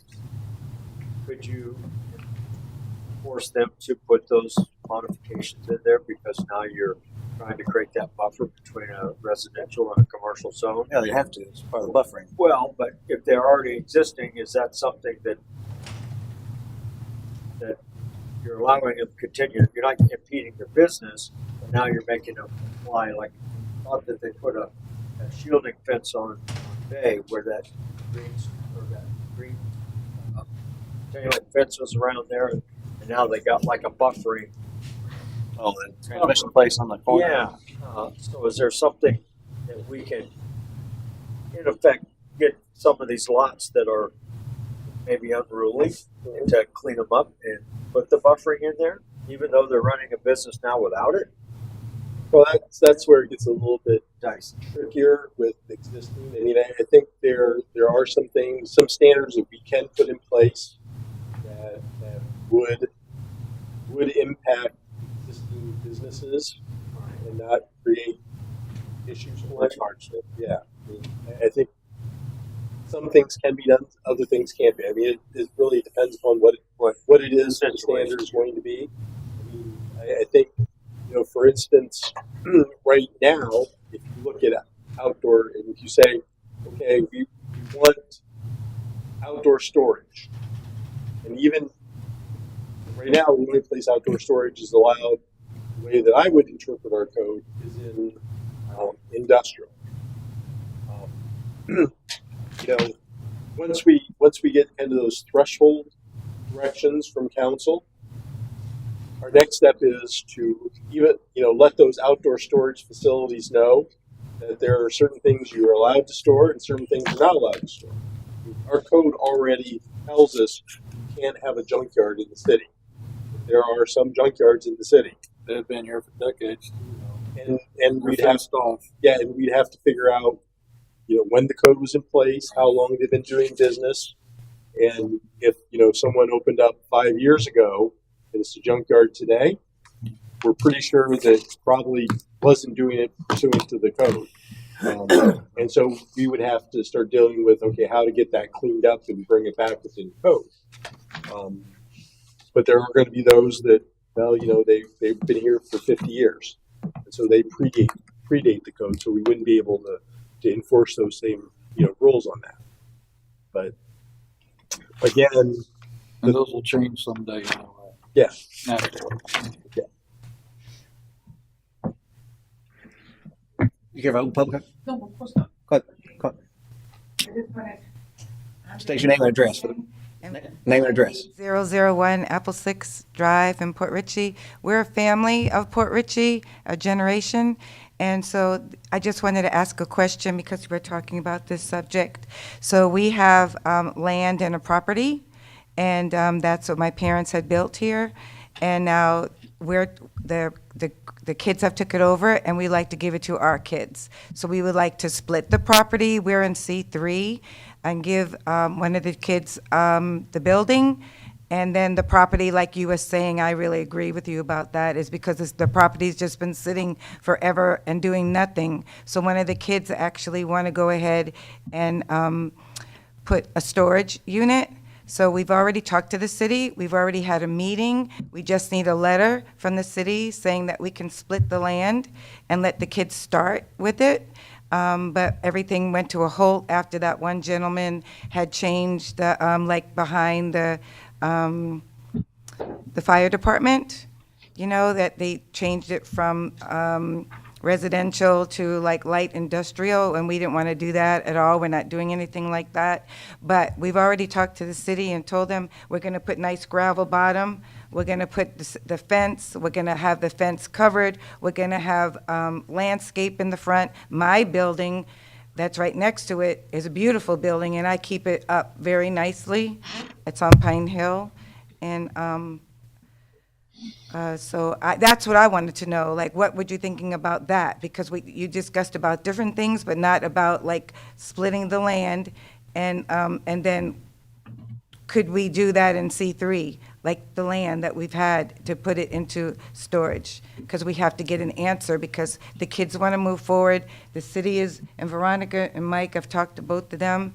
We've had meetings, and Mike had suggested that, yes, that we could put it there, but we would have to have a coverage of like at least 5 units of coverage. But now everything went to a halt after that one guy was in the residential area. There's a process, Debbie, for that, for you to change all that, and I don't think council is the first step for that. I don't know what Well, the issue though is that, again, in C3, it talks about a storage establishment. Yes. And so again, the interpretation of a storage establishment is a building. So you'd have to build, to have storage, you'd have to have a building. And so that's why we're here. Okay. To get, that definition. So, if council wants to, define, RV and boat storage, then we need to create that as a permitted use within C3 and get away from this. Again, as I said, nothing against our building official. Don't let him interpret that. Let's be specific as what you want to allow. Give them clear guidelines. Yeah.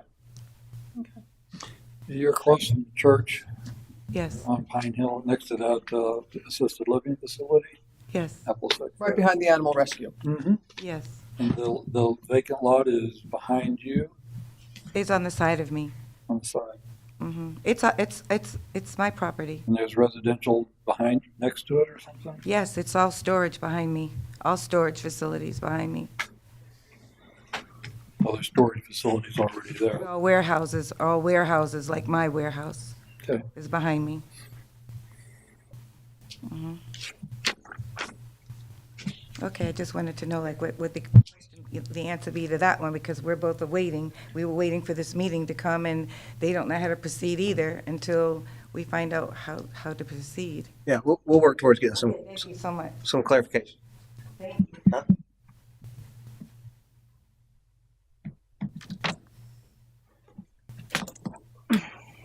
So where are we at on the storage?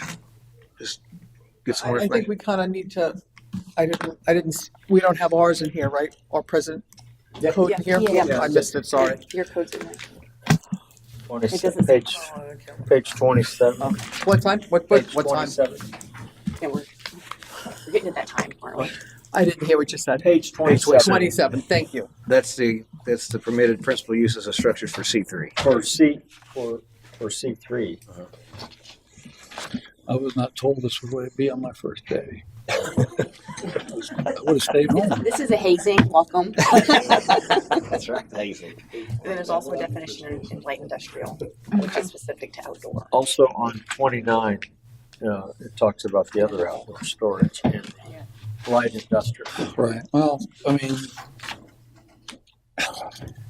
nobody wants to wake up, like Linda said, looking at junk cars or storage facilities or people over there partying in an RV or whatever because it's just there in storage or anything. But I don't think anybody should be told what to do with their property. But obviously, we don't want to infringe on other people's rights and what they expect from the property they already have. That's tough, but I think there should be a buffer. Should be some kind of a sod or plants or something so people don't have to see that in a residential area. Not denying that they shouldn't be able to use their property, but it's got to be restricted somehow. But at the time of acquisition, most of these people knew that there was either some commercial structure there in the existing environment. It wasn't like it just arrived and it just landed there. Well, that's true. Yeah, so the residential came after the A commercial. building is different than a bunch of RVs and boats hanging out. That's different. I mean, Yeah, Apple Six is a very nice commerce center. absolutely. It I looks go, like a- I live right over there, looks so like an I drive apartment, by it all yeah. the time. Yeah, she does. She keeps it very nice. Yeah, and I'm So- sure she would do well with the storage facility, but But again, we have to write the rules for everybody, exactly. not just for one. She Right. does it well, but the guy half Yeah. mile down the road might not do it well. Fun So we have to times. do the rules for everybody. So what do you suggest? I don't know. I don't know. I think we need to be extremely specific. Mhm. I don't think that we can limit. I've been looking.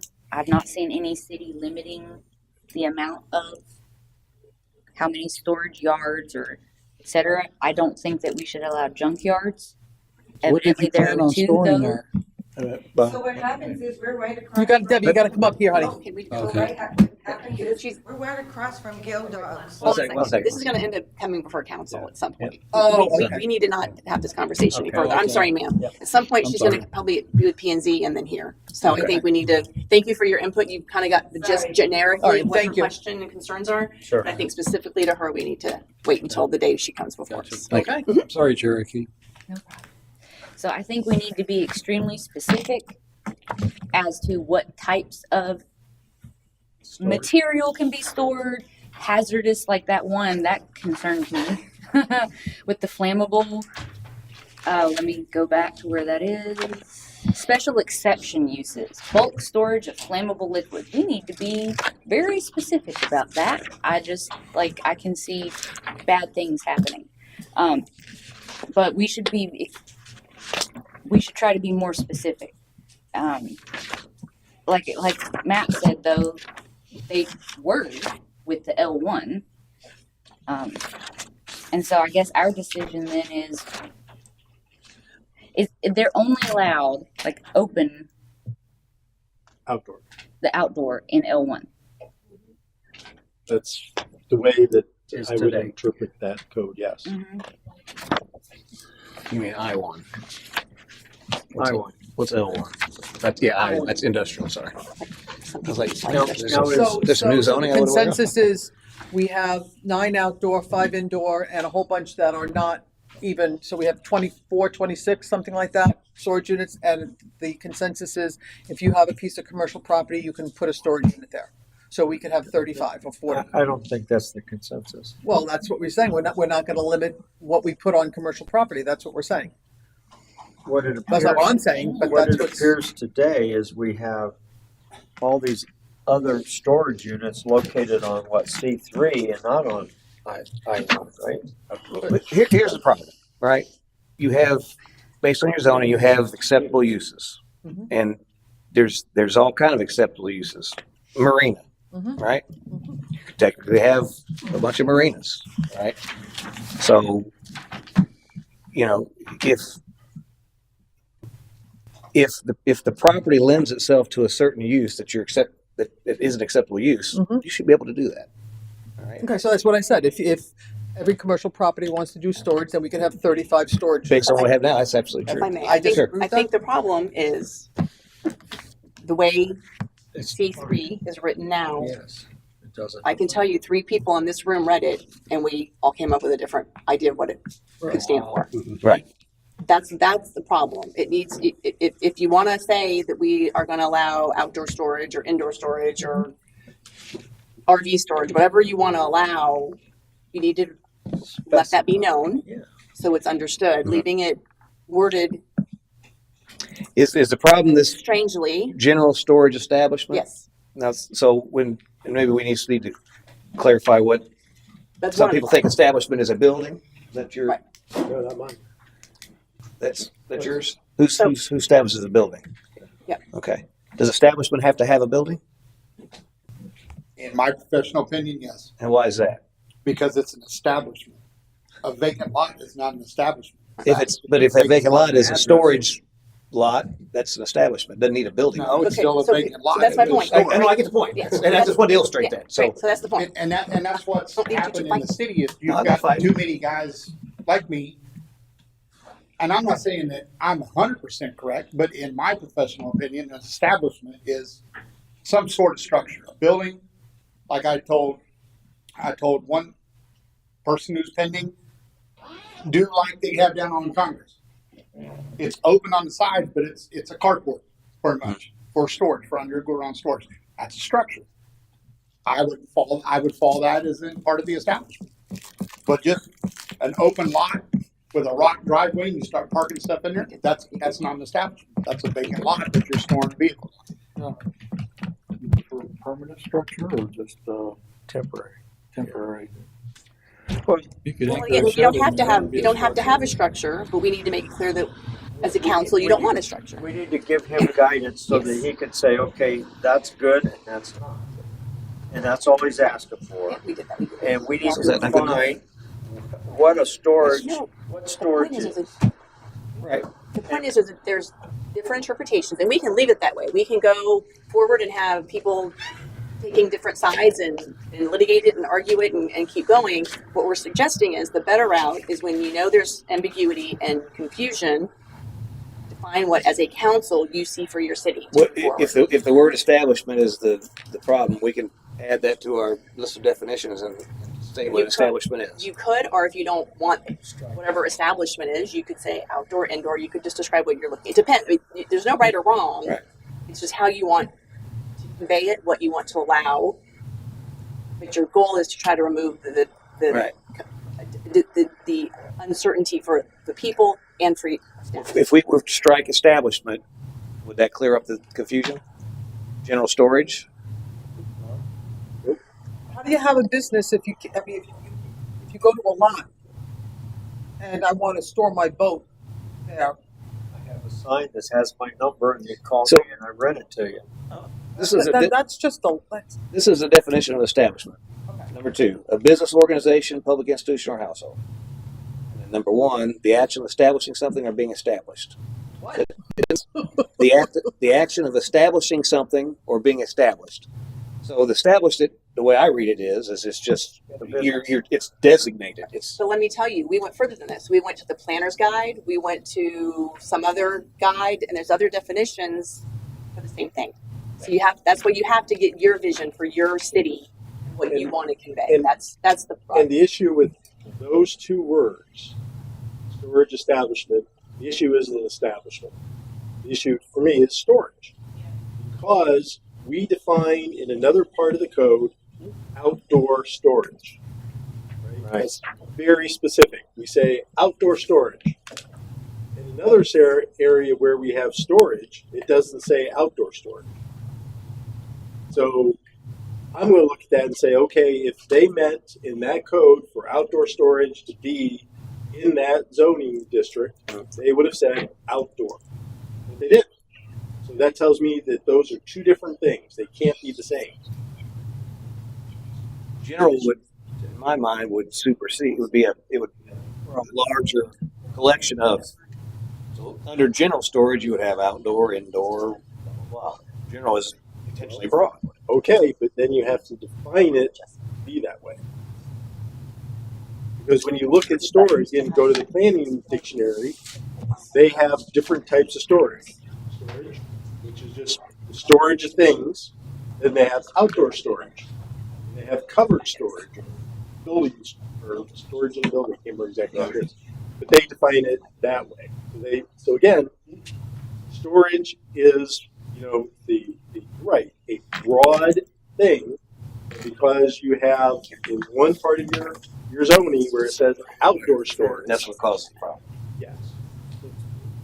If that was the other way, then we probably wouldn't be having this conversation, because it would be outdoor storage in C3. Right? You don't want automobile wrecking or junkyard. But again, I think there's times when you don't want ambiguity. And when you're dealing with businesses, again, this is not unique here. Maybe this particular issue is unique, but it's not unique. What I'm about to say is councils, cities want to be business friendly. And the way to be business friendly is to take ambiguity. Yeah, that one. You don't need to say that word now. Put another word out. It's 9 o'clock. I lose the ability to talk fully. But you want. Hey guys, sidebars, please. The business. Guys, You want businesses to be able to look very careful. Say, I want to open out. I want to open a storage lot. It's going to be outdoor. I want to be able to see it and not come in, buy a piece of property, because that's, again, one of the issues you find is people take actions before they come talk to us. And, if you have a website, they'll go to the website. And if you have your codes on there, they go to the codes. And they'll look at storage establishment. Well, what I'm going to do is a storage establishment. And they're not knowing that we, ultimately rest the decision on one man who hasn't put on the website, this is what I believe storage means. And so they buy it, and they get ticked off when they come in and say, I wanted to do this, now I can't do it. And so it's better and be more business friendly to let people know what you're going to allow. If you're going to allow outdoor storage, rather than saying, because again, even here talking about it, you all have different ideas what outdoor storage could be. Right? Well, let's be specific what we want. Because, we may not want cars to be outdoor or stored outdoors, but it's okay with boats and RVs. Let's say that so people know, so we don't have to get relying on one man to make that determination that this is what council wants to allow. Well, to add to the confusion too. Good job. when you talk about from a vehicle standpoint, right? Where's the differentiation of parking and storing? Are they one and the same, really? Well, it would. I think a commercial parking lot, which you're talking about, is kind of specific that it's for transient cars. It's not going to be something that's going to be there, for a long period of time. Now, you say, well, you go to an airport. The airport has long-term storage. Someone could be going out of the country for 6 months and they have their car parked there. Wouldn't be cost effective, right? But they could do that. But they do have long-term storage, right? Long-term parking. So you can't necessarily put right. But a vehicle or anything that moves could be parked for a very extended period of time. But it's always going to be able to be moved.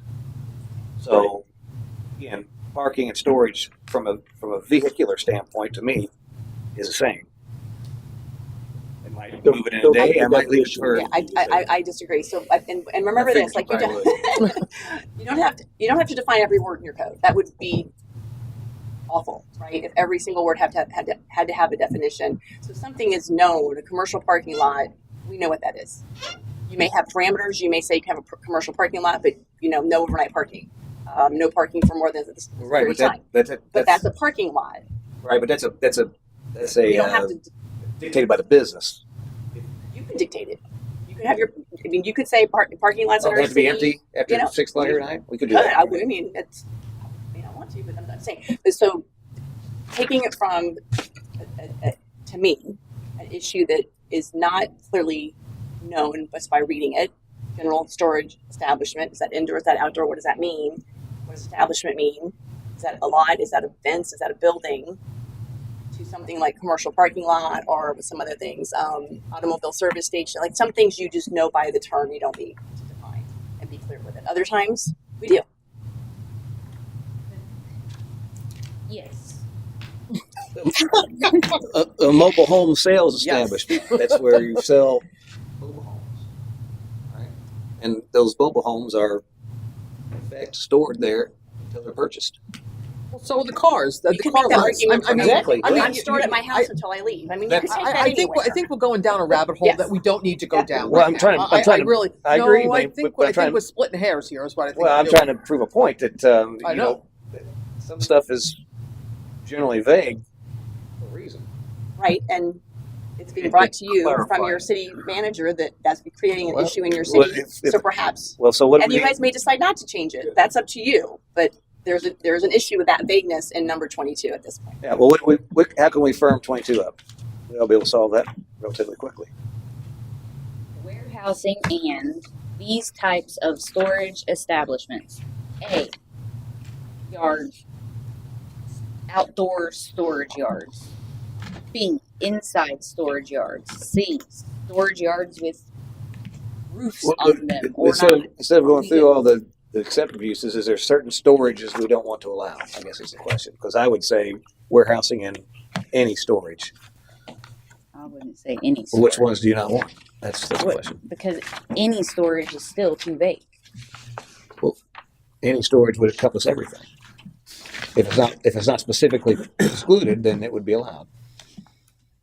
No, And warehousing and general storage, not to include blah blah blah. I mean, if there's less things you want to include, then you would do allow these specific things. But if you're going to allow everything but just certain things, then it would be better to just state certain things you don't allow. Giraffes. I don't want giraffes stored down. No giraffes. No giraffes. That They're might really be, tall. That might be a draw. Where can you go see giraffes? Port Richey, Yes. and you can feed them carrots. Do they eat carrots? Yeah, man. Oh. So, like in Tampa, hold on, they have definitions. Hold on. I bet you the city of Tampa doesn't have 23 storage units. Oh, probably more. Bigger. Hmm? They're big. You probably have a lot. They're big. Does it seem the same? Basically, we're looking at C3 zoning. Right now, what we're saying is we have storage, open storage lots, 8 of them, or whatever, what was it?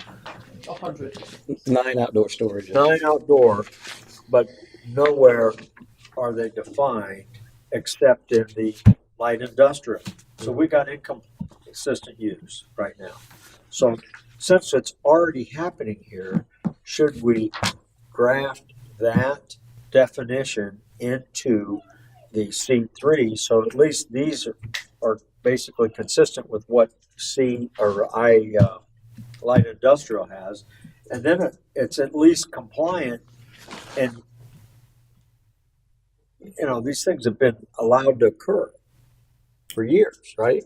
In most cases, right? These places didn't happen overnight. They've been that way for a while. So somebody made an interpretation. But do we just need to just acknowledge that and move on with it? Define this outdoor storage yard and allow it to occur within a C3, and then, have we solved the problem? If we allow it to occur in a C3, It's if we already want to there. That's the only place it looks like it is on this map. It's all that purple. Those are the official ones. Then No, we have those are- about 12 unofficial ones that they have established. These are the ones that have business licenses. And then we have a whole bunch others that are not established in just the C3. So, for instance, in Tampa, they have a bunch of different definitions for storage and things that you can store, you can't store, how long you can store them. So, for instance, one of them to the car, right? It shall be unlawful for any person to keep, store, or allow to remain on any property within any residential or commercial section of the city or upon any public property, any dismantled, partially dismantled, inoperative, discarded machinery, vehicle, boats, or parts thereof, scrap metal or junk. That's very specific. So that's the kind of stuff that we need to have. And what zoning was that? This is Public property. Commercial and residential. That's the line for both. Probably in their general,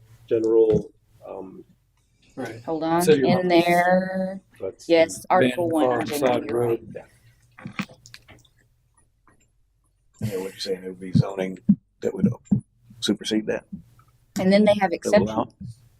well, no, in kind of, that's, I assume that's not in a specific zoning district. That's in just kind of the catch-all where it gives the different rules and regulations, because just the way it sounded, because it said in any district, so it's in, I can't remember what Parking lot, the- side road, the anything. title of that. It says section 19-56, storage of inoperative vehicles, junk, or scrap metal in residential or commercial sections prohibited. And then it has a bunch of definitions. That's not necessarily in a zoning district per se. It just covers a lot of, what is prohibited in zoning districts. Specifically junk, it sounded like to me. Yeah, exactly. But you were just talking about that, so like maybe that's the kind of verbiage that we need to add. Well, we prohibit junk now, don't we? In the outdoor storage, that is correct. Yeah.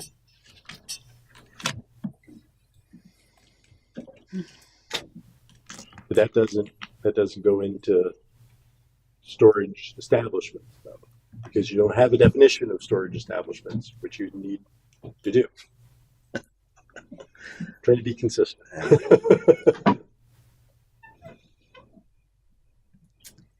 And so, yeah, I think to your point, you could do that where you do it by exception. You say you could have, a storage establishment can be the smallest of things, but here's what it can be. It can't be junkyards. It can't be, inoperable vehicles. It can't be, large zoo animals or. That's for Linda. Yes. Specifically giraffes. I think it was. Well, I like giraffes. Elephants. I like elephants. Okay, elephants are okay. But so you could do that. But my point is that we need to define it in a way that then allows us to go out and interpret it the same way for everyone that comes in. Exactly. Okay, so what's our next step here? Well, how about by consensus, you come back with Can you give me some options? give some options. Yeah, give for us some options. That's a good options. I like options. solving that All debacle. right. Careful what you wish for. Can we do the same with car dealerships? Give us options? Because we can fight this. We can We- fight we this for another can. hour and a half on car dealerships. We can. Is this But the same from fight is going to Is this the maintain. cities? Which one's that? It was one of the handouts. I've not seen No, it. that's something else. Newport Richie. Oh, okay. All right. Can you bring us options? I can do whatever you like, but I don't really know what the question about the car Yeah, dealerships are. So. let me say, so the issue with the car dealerships, and I like the way you're going, and we can do that. The issue really is that, we allow car dealerships on any lot, right? Mhm. You can, Rather you than can have, minimum size or anything? yeah, and so what happens is sometimes you get a lot of cars for sale on a very small lot, and they're well, the aesthetic piece is bad, but also the public safety issue is there, because Next door to my lot, by the way. if There's one. if the small building that's there catches on fire, we're going to be at the street trying to put it out. There's no established, fire lane. There's no established parking.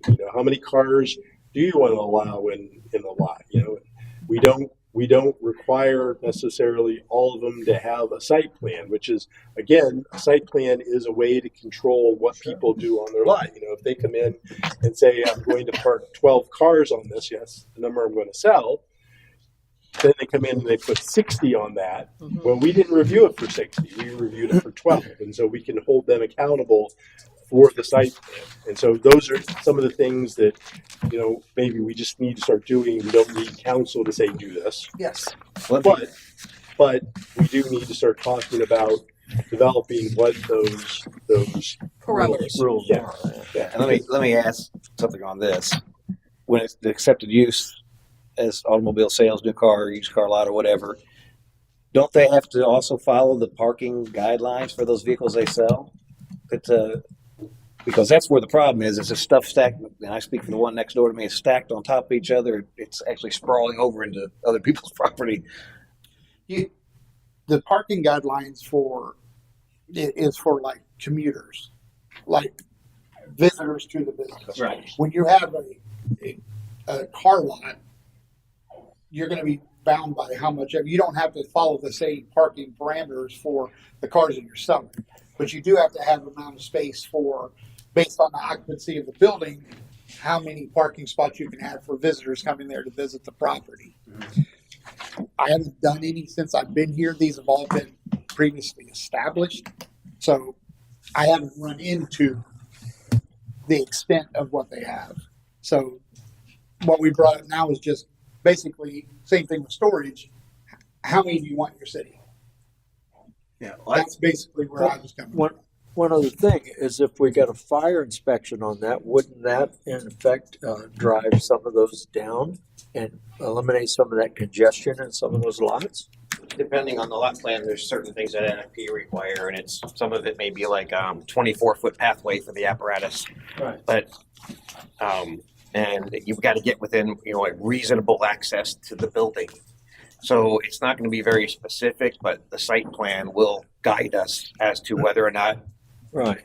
That's why we need the Want site plan. to add that to, you know, like if, in this case, you would add that to the Requirements. requirement for a car lot, a site plan. In fact, it might be that required for any of these. So I would argue it's there already. Yeah. And what I'm saying is, again, new people here. So we should just make that, you know, if someone comes in, they want to open up a used car or car dealership of any type. Because again, you know, a car dealership, you know, one of the chain ones would come in and require a site plan because they're going to be probably taking multiple lots or changing the use of it. So it automatically, and we're going to hold them to a certain standard when we do that. Fire department will look at that and say, where's the fire lane? And you know, from the parking standpoint, you ask the question, are you going to be doing service on this? And if the answer is yes, well, now all of a sudden you need a certain number of parking spaces for service vehicles, and you know how many employees you're going to have. All these things have to be answered because you have to have parking for those. But if you don't do the site plan review, guess what? What happens is someone comes in and says, I'm opening up a car dealership. Okay, here's your, you know, go to it. And then you look and there's 60 cars parked on 5,000 square foot of a lot. Right. That follows no standards whatsoever. Whatever change we make to this, is that something that would be applied to the other one, that they'd be grandfathered in as well? Grandfathered in. So. Any change we do would be if I they're mean, established. there might be some- Yes, There and might be no. some Of the buffers and stuff fire like that. thing, if they're gonna have to comply with a site plan, they'd have to produce one and say that they had ingress and egress and all that stuff, you know. Yeah. That's a yearly inspection too, so. Right. Well, I think it goes back to we may not be able to do. Well, I think any commercial establishment needs to undergo a fire inspection. Yes. Right. Yes. So if they do a fire inspection and they can't meet the minimum requirements, whatever those minimum requirements are, you know, he has the right to, you know, hold them accountable for that, and they have to comply. Correct it within a period of time. Exactly. Whatever that's going to be. And I'm assuming, you know, I think he mentioned a couple of them there, which I'm assuming is what they hold. The other thing is, as it transitions from one ownership to the next, So it's a new yard. Okay, we have to do the inspection. So again, we could catch them then, which again, we'd probably be able to do the minimum pieces, not maximum pieces. But the reality is these that have been there for a long time are not going to change overnight. It's going to be either they go out of business or they change hands or they want to expand. All of a sudden we can catch them and say, okay, you want to expand? Now we need a site plan. And we can kind of start peeling back to get them within what the code is. But essentially trying to establish what this framework's going to be so that we can move forward with cleaning up these things that are anomalies that we've dealt with for years, right? And through a process, it ain't going to happen overnight, but through a process, we can get to a point where, hey, we're moving forward.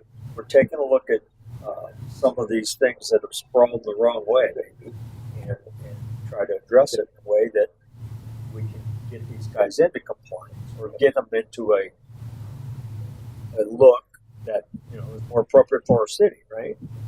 And try to clean some of this up. And that's the threshold question that we wanted to talk to. I mean, you could easily say we like the way it is. Don't want to change anything. And we don't want to come in with all these options if you don't want to change. So, here it is.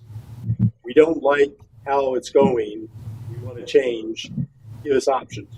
And then we can go back and start preparing what those options are for used cars. On the used car lots with parking on grass and all that, that's something that we could clean up quick, couldn't we? 'Cause, I mean, you can't grandfather in parking on grass. If they're violating the code, they're violating the code. So yes, I don't know that that's allowed or not allowed. I mean, Well, some of these, they're, like I said, they're packing them in there. so that there might be things you can nitpick at to start with. Safety too, being on grass. I've seen them up on sidewalk on 19. Trying to cram them in there. And setbacks. On a personal note, I would rather see retail than a whole bunch of this stuff. And that's my opinion. I think retail would bring a lot more people to our city a lot more frequently than a car lot or a storage unit or a. Oh, I agree. But if you're going to have a car lot, You're going to have a decent car lot. You can't have Okay. So I guess some options on that. You have what you need for the car lot. You got it. Okay. And That was more of his baby than mine. And then the last thing. One more. You might want to. Right? Well, It's up special to everybody. magistrate for code enforcement cases. It's a conversation, and it's whether you guys are ready to have it. It's just a informational, so you can decide what you want to do. I just don't know how tired everybody is, so you tell me. I don't anticipate this to be a long conversation. but Okay, well let's. If it is, we can always table it. Yeah, we can always start it and then stop it. So, You got a short leash. I was kidding. No, I don't like that. So you should have another handout. It's your seat, and this again, it's just a Put that little, number 6 at the top.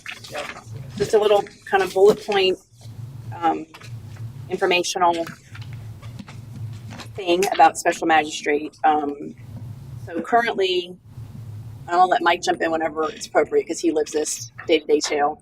Currently, what we do for code enforcement is go to county court. So code enforcement or might write the notice of violation, give them time to repair the issue. If they don't repair it, issue a citation. They provide that citation to the clerk of court. And Mike, what's it take? At least a month to get a hearing, right? If not longer. So then the hearing date is set a month or more out, which requires me to go to county court for an arraignment. And the person sometimes shows up, sometimes they don't. If they show up, they're offered, hey, here's your fine's $100, court cost is $18, and if they're not in compliance, we ask for a time frame for them to come into compliance. If they don't show up, and there's any indication that notice maybe didn't get delivered correctly, I have to reset it. That puts us at least another month out before we can even maybe have an arraignment. If they don't show up and notice seems to be okay, the county court for Pasco County issues a warrant to arrest your citizens, and your citizens have been arrested for not coming to court for a code violation. Pinellas County, they don't arrest people. Pasco County does. Either way, they get arrested or they show up at the next arraignment date. They can resolve the case, or they can ask for a final hearing if they want to challenge it, which is absolutely their right to do. If they don't resolve it that day and they want a final hearing, it's at least a month out, if not more. So you can see the process takes time, 90 days at least at the short end. I've got one in particular I broke down for you to give you an idea. Notice of violation on this one was sent on November 3rd. It was delivered to the recipient on 12/6. And we gave them 7 days to comply. After that 7 days, they didn't comply. We sent the citation out on 12/21. It was set for a 3/14 court date. It was continued to 4/11, and it went to court on 4/11. They pled no contest, paid the fine, and 30 days to comply. We have more that go long. It just depends, kind of like what the city attorneys are saying right now. This is from Pasco County, where they're at right now. Where the West Side cases right now for April, our cutoff to hit the April court date is February 26th. So the last date we can send citations to the court to hit the April court date is the 26th. So if we write one on the 27th, we're not going until May 2nd. So now you're almost 2.5 months out before you can get the court. That's one part. So that process takes a while. We have one, I won't say the guy's name, but he got permission from the court to appear by phone multiple times. He played the game so well. Motion to continue for this reason, for that reason. The court granted it. I objected. The court granted it. I object. I mean, every time I'm like, no, we're here. We're ready. We're ready. That case probably took us 9 months. And ultimately, he pled over the, he still didn't show up. He pled out over the phone. I don't think he ever complied, but he got evicted, and we kind of let, the issue got resolved because the owner got in there and fixed it finally. So those can take a while. So the special magistrate, you can control that. That's one of the pros. You can control that. Same process. You'd want to provide notice, 7 days to correct it. They don't correct it. Give them. You may not call it a citation anymore, but you can. 7 days, 10 days. They still haven't corrected it. You can have a hearing. It's up to your special magistrate. That's the negative. You have to hire somebody. It's up to his calendar and the city's calendar, but you can get it there within a couple months, even quicker possibly. So that's a kind of the positive side of having a special magistrate. Another thing that I think is real positive about having a special magistrate is, like I mentioned, if we go to court and the person doesn't show up, they're either going to issue a warrant to have that person arrested, or if for some reason we're concerned that maybe notice didn't go to the right address or something came up like that, it'll get continued to another arraignment. Special magistrate, if we go to the special magistrate and we can show that, and there's paperwork that Mike fills out to show this, I mailed the citation on this day to this address and it wasn't returned, and I posted the property 10 days in advance showing this is the date of the hearing, and they don't show, special magistrate has the hearing. Person had a chance to be there and they're not. We move forward, that case is done. They may say that we don't prove the case, that's fine. We don't prove it, that's too bad. But there's no one there arguing against us, and we don't reset it. There's no resetting. Now, if there is a notice issue, we obviously still want to reset it because we want the person to have due process to be there and have their day to argue. So it's a faster process. You're not having to reset for a bunch of reasons. You're not waiting for people to get arrested. We probably have some right now that still have outstanding warrants. They don't go actively necessarily find the people. It's kind of, oh, you got pulled over for driving too fast and you have a warrant and you get arrested. Special magistrate, different than code enforcement. Special magistrate, the code enforcement officer, different than county court. Special magistrate, you can have your code enforcement officer present the case. However, being a lawyer, I'd recommend you don't do that because it is a legal proceeding and it can be appealed, and you want it presented properly. You want evidence to be admitted properly. But if you get to a point where, when Mike's been here 10, 12 years doing it, and you're comfortable with him presenting the case to the special magistrate, who's essentially the judge, then you maybe don't have to have the expense of the lawyer also being there to do it. You do have to pay for a special magistrate, which of course I mentioned before. And the special magistrate payments and the payments for legal are not something that you can defer. Those are costs the city's going to have to pay. Fines are different also in the special magistrate world. So when we go to county court, we are stuck to using the fines that the circuit puts out for certain class of fines. $100. I think the highest one we have is $500. A lot of them are $100. I think some are 50, 25. So there's different values. The way it works with the special magistrate is when you have the hearing, the special magistrate finds the person that says you're not in compliance. You know, you violated the code. I'm going to give you 15 days to come into compliance. And in 15 days, if you don't come in compliance, there's going to be a fine of X amount. And there's a statutory criteria they can look at how dangerous it is, how severe it is. Are they a repeat violator? But for a first-time violator, it goes up to $250. For a repeat violator, it goes up to $500. And if it's a code violation that's considered irreparable, it can be $5,000 because they can't fix it. There's no coming into compliance. They can't fix it. So the fines work a little differently, and there is a possibility for the fines to be a higher amount than you're seeing in county court. The other thing the special magistrate can do is if they still don't come into compliance, the special magistrate can order that the fines accrue by the day. It could be $200 a day until they come into compliance. It could be $100 a day until they come into compliance. Again, the idea being we're going to keep taking your money until you do this. County court, they don't come into compliance. I have to file a motion. He has to sign an affidavit, say they're not in compliance. This is how they're not in compliance. They go to county court. She can put them in jail, which none of us want. We want compliance. How can they comply when they're sitting in jail? But that's the thought process. You can put them in jail. We haven't had to go that far since I've been here because the few we've had to go back to court for compliance, they have come into compliance before we've had to go back and ask her to do anything further. But with a special magistrate, you again control that. It's all financials, and it can build up day by day till they come into compliance. The special magistrate can collect costs, which would be like the administrative costs for staff, but that's something that you'd have to implement and figure out how much, Mike spent an hour, how much is that worth? And you'd have to build a document and show the costs that were spent, but that is something you can do. A lot of cities don't do it because it's kind of hard to track. So those are my main pros and cons. I don't know if there's anything else Mike wants to add. Just since running through the court, we have every time we send a citation to the court to get a court case, it costs us $10. Every time if somebody comes into compliance prior to the court date, we do a no prosecute on it. They charge us $85? Well, yeah. So that comes to legal. My paralegal does it, but she's $85 an hour to do paperwork. So to do the paperwork. We get that. Since I've been here, prior to me getting here, the city didn't collect anything back because nothing really ever went to court. As of today, we've collected 7,000 citations from the city and recouped some expenses. Spent a lot. And what have we spent to collect $7,000? In my time alone, I'll tell you that to go to arraignment, and this just recently, and things like this happen, but it was set to start at 9:00. So I'm there before 9:00 because you don't want to be late. This judge would put me in jail too if I was late. Trust me. We behave very well in her courtroom. But I was there for the night. So I was probably there by 8:40, 8:45. We got there. We found out when we got into the courtroom. Code enforcement's not going to happen until 10.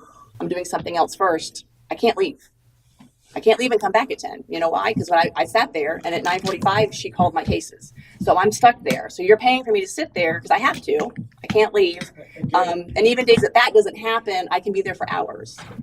And I'm $200 an hour. So, if I could, 210, sorry. 205. Don't round down. Mike 200 I'll take. looked at the attorney costs from 10/23 to February. Is that what that is? 3? Okay. February 24. 30,000, almost 31,000. So at some point in time, this doesn't make sense. I realize that we need to try to get compliance, but we need to figure out another way to do it Well, because, this is the other way to do it, because she wouldn't be sitting there, Well- she would be. well, That's what I would recommend. I'm there because it's still a legal proceeding. Right. And there's an appeal involved. So my time may change just in the sense that we won't be going back multiple times for the same case. Then you control the time Right. frame, I would And say. if we know ahead of time notice is an issue, we cancel the hearing. I don't have to show up to tell Right, somebody. and to that's cancel what I the meant. You hearing. wouldn't Right. have to sit My- there for my 2 time- hours Right. waiting. That's what I meant My by time would be different. There would still be a cost. Yes, Yeah. But yes. it's not going to be the same cost Right. as going to the court. But then on, both sides, the other side is you have to hire a special magistrate. and where do we? And that, and there's someone that I think they've already talked to that does your red Does, yep, light yep. violations. And he is, I guess, interested in, or was interested in doing it. So That runs, I think it's $250, it's $200, $250 an hour. So it's similar to what you'd pay a lawyer to be Right. doing their work. Their time is preparation for the cases, obviously showing up and hearing the cases. And then there's an order they have to issue. One thing you can do to help defray a little bit of the cost is someone from the city can sit in that seat right there, right at the edge, and kind of listen and actually write the order. You'd have to send it to the special magistrate to get his edits, and he ultimately signs it. But that helps defray that cost a little bit because he's not actually drafting the order. But you have to have someone that's obviously sitting there paying attention and can take down what he says, because you want your order to have the findings of fact and the conclusions that he comes up with. So there's some costs there that are different than what you're paying the court system, which I don't even know what that is, $10 to file.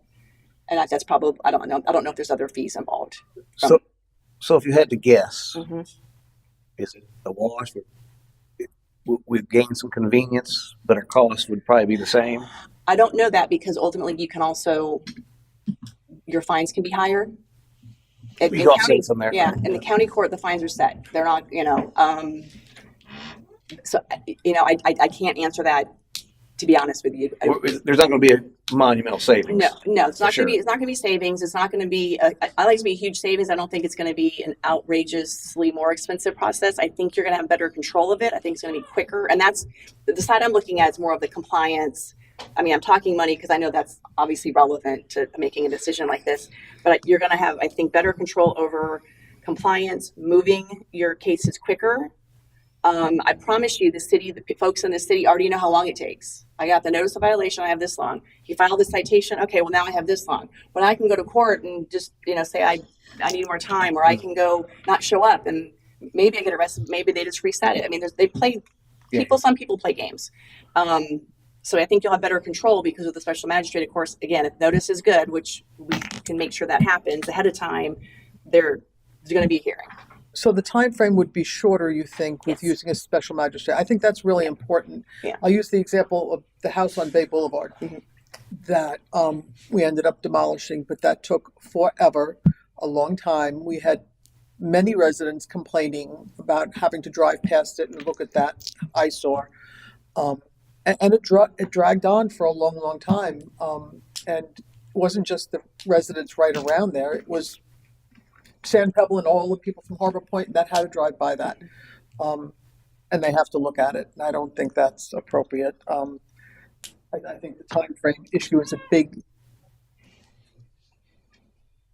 positive for all the residents.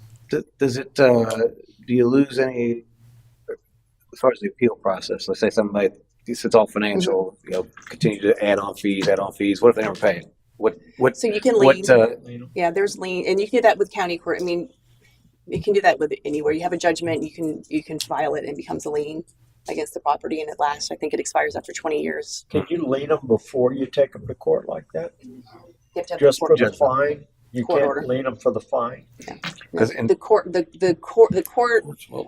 special magistrate. When you go back, so the special magistrate, you'd go back, and he would do let's say he does an order. You've had time to comply. They haven't. I'm now going to charge X $100 a day. Okay, it's been. I think there's a time frame we have to wait. I don't have it in front of me. After so many days, we can then file that order in the public records, and it becomes a lien. All right. And now when they comply, we need to file something that acknowledges that. Now they are in compliance, so that $100 a day stops. But then whatever that is, that's out there. until the lien expires. Right. If there's a and then- chance to recoup yeah, it. I'd mentioned this before about the liens, and I'm seeing here this 20-year thing. Yeah. But why haven't we foreclosed on those? Because they hadn't been paid. Aren't we able to do that as well? You can, it's a matter of money, right? So your lien might be $500, $1,000. I mean, it depends on what the lien is. Right. And Well, then if how you much. demo a building on whatever street, Right. that's Those 10 are bigger. grand. Those are bigger. Yeah. And you may, depending on the situation, you may not have priority. So even if you foreclose, you may not end up getting But much doesn't money. doesn't a city or in that case have a priority to? Not for code enforcement liens. Okay. Yeah. I mean, you could start the process, but you still, the priority would be your taxes. Those come first, mortgage. Oh, Yeah, that kind of stuff the comes first first. mortgagee Yeah. probably, but we don't have any priority other than that. It's a And so in county court, if they don't pay, it becomes criminal at that point, right? And they, It technically does not become criminal, but somehow in Pasco County it does. It's very I cannot give you a straight answer. I don't really understand the way it works there because it's different than it should, in my opinion. But if they don't comply, we do a motion for order to show cause, which is us asking the court to call that person back in for them to say why they shouldn't be held in contempt of court. And contempt of court, she tells them at arraignment, if we bring you back here for contempt of court, you're going to probably go to jail. And you're going to sit there until you comply. That's the process there, which So- luckily we haven't had to go through. right. At least that, it's not this But also that fine, if they haven't paid it, much lower. is maybe 500. It's going to be 500 at the most, unless there's multiple citations. For one citation, the highest you're going to have is $500 plus court costs, which is I think $18. And it's because we haven't had that drawn out to that level, probably because the fear of, hey, if I don't do this, I'm going to go to jail. I'm hoping so. I think we've done 3 total, and all 3 have complied before we've had to go to hearing. And in actuality, we could do this and then not ever get compliance. They just would continue to be fined and we'd have to. Well, no, there's another thing that you're allowed to be able to do is the city can, I'm trying to think of a good example, mowing a lawn. The city can go do it. This will give you the court, or the special magistrate can allow the city to do what it needs to do to fix the property, repair the property, whatever it is, charge the person that's not paying, but add that to the lien. And you aren't obligated to continue to do so. So you can get compliance that way. It's not really ideal because your whole point is telling someone, hey, follow the rules and do this. But amazingly in my career, I have found people care more usually about their money than their liberty. And I think money talks. So if it's a one-time fine of $100 and I don't want to pay it, I ignore it. I'll take my chances to see if I get arrested and have to deal with it. Some people. Others, of course, show up and they apologize to Mike for putting them through this, and they're very polite and they pay their money and fix what they need to fix. With the special magistrate, the fines could continue. You could get the lien against the property for that amount. But I'll be honest with you, I've prosecuted cases when I was with the county. Liens are in the millions of dollars, and that person's property still wasn't in compliance. And that's what we've filed injunctive actions to try to force them to do it or let the county go on and do it. So it doesn't mean it's going to stop it. You never can assure that with any process you go through. So I have a question. In our city code, section 1-128 about appeals, it says that an aggrieved party, including the city administration, may appeal a final administrative order of the special magistrate to the circuit court. Yes. They can Yes. bring it to court themselves. Yes. And that same could happen where we are now in county court. You can appeal her rulings. Yeah, we both. Yeah, that was what I was going to ask. So even if we do this magistrate thing, they could appeal all that and take it there anyway. Well, it'd go to circuit court, and it's. But those fines would carry forward because it started with the magistrate. So. Yeah, and the fines, if we have a special magistrate order, it's imposing $100 a day to come into compliance, and they don't do it, and then it starts accruing, and they've appealed at some point in that process. All that's going to continue, and if the appellate court affirms the special magistrate, then they're owed it. If it reverses the special magistrate, then it's over. They don't have to pay that. But they're paying court costs. They're going to pay possibly attorney's fees if they hire an attorney. Appeals are not easy. They're not the easiest things to win. Of course. They're easier to win if you won initially. Let me just say that another aspect of it is the city actually going out or mediating whatever the issue is. You have to have that in your toolbox and be willing to do it because, as the city attorney said, you can have millions of dollars of fines and still not have any resolution. And in the end, we want to bring it in to, and so other places that I've been that had similar, you would take it through the special magistrate. That person would say, you have 30 days, and every day is going to be $100 a day. And at the end of 30 days, we went back to the special magistrate. He said nothing's happened, and under the law of those states, as soon as the special magistrate says, "Okay, have at it," we'd go in there, we remediate, and we leave the property for it. Because in the end, it's the impact on the residents. I mean, you just can't let them go on forever.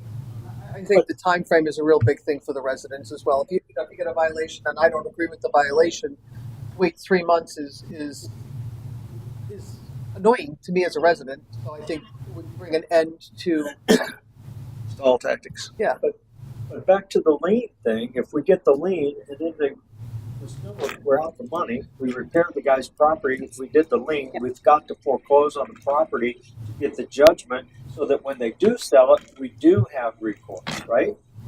You can, yes, you can. That's We something should you be could do. forcing those. That's. I think that's just always my understanding from my conversations before. Matt and I have never talked about it. Yeah. My conversations before. Oh gosh, my conversations before was when that was being weighed. The expense of going there was not decided to be worth it, but that can definitely be revisited and discussed. What happened? I missed it. She's scared. She's scared to crap. Oh, Yeah. And then she she's scared. So, the special magistrate, Mhm. let's say XYZ happens, Mhm. and then you're saying that the city can actually force compliance on a City citizen? can go do it if you have the There- right order. Yeah. If you, okay. Yeah, you can't if Mike goes out tomorrow and sees that a window's busted, he can't just go do it tomorrow. course not. Yeah. But if there's the proper order is there, the city can, at their expense, do what needs to be done, and then lien. make Yeah. sure the lawn mowing fee is a lot more than my lawn Yes. service. So we've been Well, lawnmowing forever. Well, typically, in other cities that I've been, you would not only we would bid out the cost. We let a third party do it. And again, even if you get the low bid, it's a lot more than you go doing yourself or you hiring someone. And then on top of that, we would put an administrative fee. Yeah. And so, you would take, like mowing someone's lawn, again, you could probably pay someone $25 to do it. Well, it would probably be $1,000 for the city. Okay, I like that. So if there's an interest, I'll just tell you the process to get there, and then you sleep on it, think about it, talk about it some more. The process would include. Let's talk about it. Well, not, if you want to bring it back another day and talk, whatever. Luckily, your code does already anticipate you either using a special magistrate, going to county court, or using a code enforcement board, which you have enough boards. We don't want to talk about having another board, but we can if you want to. I didn't include that in the conversation.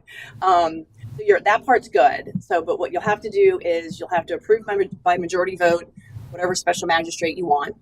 City manager will bring that person or persons forward. You'd have to approve that. Well, we hire him basically. Yeah, and then by resolution, you agree to pay him. Like from you have a contract and you agree to pay the person. In addition to that, there were 3 parts of the code that do need to be changed. One section says there's a imposition of additional cost not to exceed $100, unrelated to cost and fines. There's no basis in Florida statute for that. I don't know where that came from. It'd be nice, but I even checked with some of my colleagues, and we're all in agreement that needs to be removed. Maybe we'll still find it. I'll keep looking. Second section of your code, 1-104, says that I am the legal advisor to the special magistrate. Yeah, no, that'd be like me telling the judge what to do. That's against the rules, a lot of rules. And actually, Florida statute says I can prosecute the case. That's all I can do. I don't advise. I can prosecute it, meaning I can prep our witnesses and present the case. Or if it's decided that at some point you want code enforcement to present the case, I can help them prepare what they want to present, but I cannot have any interaction with the special magistrate to assist them. So that needs to come out.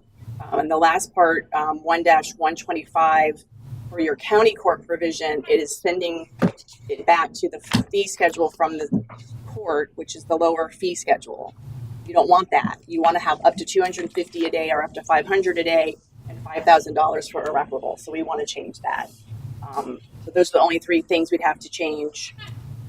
None of which would have to be instantaneous, because I can just simply not advise the special magistrate until we fix it. But the code we'd want to find you'd want to do quickly, because that's going to limit what our special magistrate can do, should you choose to do that. And now the special magistrate for our code, they would have that position for 1 year. Yes. And then we would either have to reappoint that person or Somebody not, else. or someone else. Right. Yes. And you could do both. You don't have to just have one. You could have two. Yeah, and I'll say a lot of cities have a couple, depending on the volume, which that would be kind of yet to be determined, because you don't want to run into also. I mean, most special magistrates are either special magistrates at multiple places, or they're also still practicing lawyers. So you need to fit in their schedule. So we don't want to get into a situation you have the one guy who happens to be really busy, and then you're still waiting, months to get something. Circle. Yeah, so that would be something you kind of look at as you progress and see how I believe he's pretty close by locally, so that absolutely might not be an issue either. So there's a lot of benefits, but again, it's where we are. I mean, it's working to a degree. You're getting compliance from some people easier than others, but it's a long process, and I know it's I'd like exhausting. to shorten the process for the citizens that are the violations are against, so that they can get closure one way or the other. If they don't comply, then they can get closure. So I think that's better for the residents. And more than that, I don't think we need to be arresting or having the county arrest our citizens because they didn't have a window fixed. I mean, I get that there are differences. Well, and their perception is at that point they're defying the court order to be in court, which I get. I agree with that. If the court tells you to be there, you need to be there. But I now have met, I think, two gentlemen, both in their 60s, 70s, three gentlemen, all in their 60s or 70s, and I'm not passing judgment on whether they deserve to be arrested in life or not. I don't know them, but from what they tell me, that was the first time they've been arrested in their whole life. I'm like, that's not what we're trying to do. Yeah. It's not what we're trying to do. You should have done what you were asked to do. Mm-hmm. You're at fault on that part. That is the law as of right now. Yeah. Right. But I can't go in there and say, "Oh, please don't arrest." I mean, I can't tell her not to do it. That's their process. Yes, of course. But it would be nice to have our own process where we don't arrest our citizens. Yes, and then the hearing still happens and it's done. Yes, issue over. And that happens here in City Hall? Yep, you can do it anywhere we want to do it. But I would imagine we do it right in this room. That's why I thought that'd be a perfect spot for the order writer. But at the end of the day, I think we're all interested in compliance. Yeah. Right, absolutely. And if this is going to move us forward in that way, I think that's good. I think we also want to be mindful of what this is going to cost us as well. So I want to ensure that there's a tracking mechanism for not only our costs, but your costs and everything. Every case ought to carry with it a loaded cost of what that entails, so that we can really see if this is the best way to get compliance. There may be other ways. I don't know. You run out there, beat him over the head with a stick. Then he gets mad at me. Yeah. Well, have him do it. But I think that's the way to do it. And that way you can see whether it's going to be a good thing or a good fit, and you already have some preliminary numbers on what we've already spent and time. So essentially we want to try to get compliance. What's the most efficient way to do that? And that's, I think, where we want to try to go. Let's try this and see what happens. Is somebody using it that we could get some numbers from? Many cities use it. So We used the magistrate here in the past, didn't we? Way before me. Yeah. But I mean, They used to, yes. yes, we've used one in the past. What would you want? Like, what would you want to see? It costs, will be with 3 month period, or maybe 6 month period, or even a year. It costs X on the magistrate. We cost us this, and to see what the difference is. I can see what I can come up with. Use like populations and, Yeah, if you get something similar to the size or That- whatever, that'd be tough. because That's going to be difficult. Or use it percentage wise, if they're, Yeah. When we sat down and spoke with the magistrate, it's he charges us by the hour, and it depends on the amount of cases and how big the cases are and how long they're going to be. And he can make it for an hour, 2 hours, and charge us a flat fee of X amount of dollars per hour, and then hear as many cases as he can in that hour. He said he'd come once a week. He can come twice a week if it needed, and he can expedite the cases. He's here already for red light hearings, so we can make them on those same same days day. He talked after. about Yep. So he's already here. I think it's probably going to be less overall, Dave, only because, as the one example Nancy used, was she sat there for 2 hours because the judge chose to do something else and we paid her to do nothing. Well, that's not going to happen here. Right. So, I mean, in that example, one example she had alone, it's going to be a cost savings to us. But and I certainly agree, it's going to be less. But at the end of the day, are we still going to spend $15,000 to collect 1,000? Well, we're going to spend $15,000 to. And is there a more effective way to get compliance? I don't know. Yeah. I'm just throwing it out there. I mean, do you talk to them in a different way? Do you send them flowers? I don't know. Send them, You know, yeah, you, send them flowers and Keep track of that say, hey, expense. kind of fix it up, Or that's not cheap. Have you sunflowers lately? no, but I'm Not thinking cheap. about it. It's on the list. I saw them today and I almost grabbed it. Didn't happen. But But it's here's the deal. From what I've seen, we're looking for code enforcement or code compliance, and code enforcement is the city's arm to do that, right? But knocking on doors and talking to people, there's a lot of elderly. There's still people recovering from the flood, people needing help, and I'm wondering if let's try this. But if really what we're trying to do to get people to fix their home or do this, is there something we can work with potentially Danny Fields and the church to get some of these people some kind of help to get some of these little loose ends dealt with, And we have a program, with our CRA grant that, to what extent it's being utilized and try to help some of these people get, They back do on hand track. that out because I've spoken to that in the past. What's So that? They do hand those things out, right? Yeah. So that's already being done because I've Oh. spoken to them in the past when there's something like, yeah, it's a grant program. Yeah, so they are doing that, so that's No, good. but that's what I'm saying, Yeah, is that might be another avenue. I'm just saying. Well, a lot of this, as far as wanting to enforce the compliance on codes, I think we need to kind of rewrite some of these things, take a little pressure off of him and the citizens. Some of it's a little ridiculous, like a little piece of drywall, so you had to get a permit just to replace a little piece of drywall. well, that's not us. That's building code. That's Some things we And like can't I change. said, I don't agree. But what you're talking about, that whole inside was totally gutted. So it wasn't just a little 2-foot piece of drywall. That's different. So, yeah, but I'm just saying, there's a lot of codes that could be rewritten to take a little load off of Mike and make it a little easier to recover. I mean, it's got to be something worthwhile to go after, other than sheds encroaching on someone's property a little bit more. They just need to move it. And they don't. I mean, I don't know. I think at this point, probably the most that they're out there seeing it, the most that I have seen, and a lot of people comply before I ever, see anything or hear anything, is doing work without permits. People just want to build and knock down and start over without permits. So some of that I don't think we can change because of the building code, but there's probably some things we could. I'm trying to think of some other things that maybe some parking of boats or something that Right. could be changed that would be a little bit different. But I think the biggest thing we have is the BTRs recently and working without permits. And the majority of the citizens do comply. Right. The ones that we're taking to court are your habitual offenders, Right. and the ones that will come into compliance day 30. Yeah. Well, court's still 45 days out. So we'll send a notice to the city attorney to no prosecute it. 1 week later, they're back to the same thing they're doing again. So now we just touch these things back out and back out. A lot of the folks do. They do comply. They'll come in, they'll contact Pat or myself will come to the office.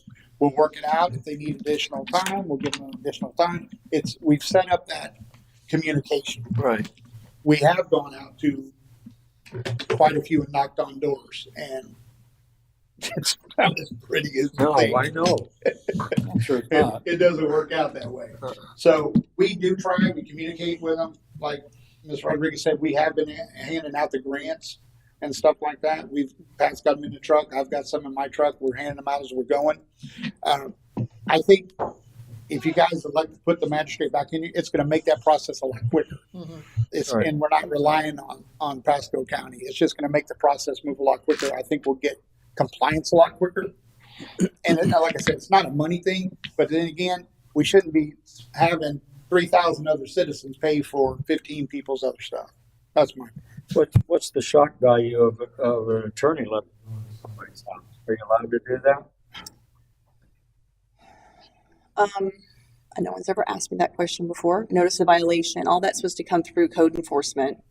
I could look into that, but I don't know that we. Well, I mean, Can do if it that way. you got other clients, you get a letter from an attorney, it Right. kind of No, gets your you're attention. right. You're right. You know But what I'm saying? with code Yeah, but that's enforcement, gonna cost it's, more money on top of that that we're yeah, not already. I charge for the No, letter no, too. we just but- got to. Oh, no.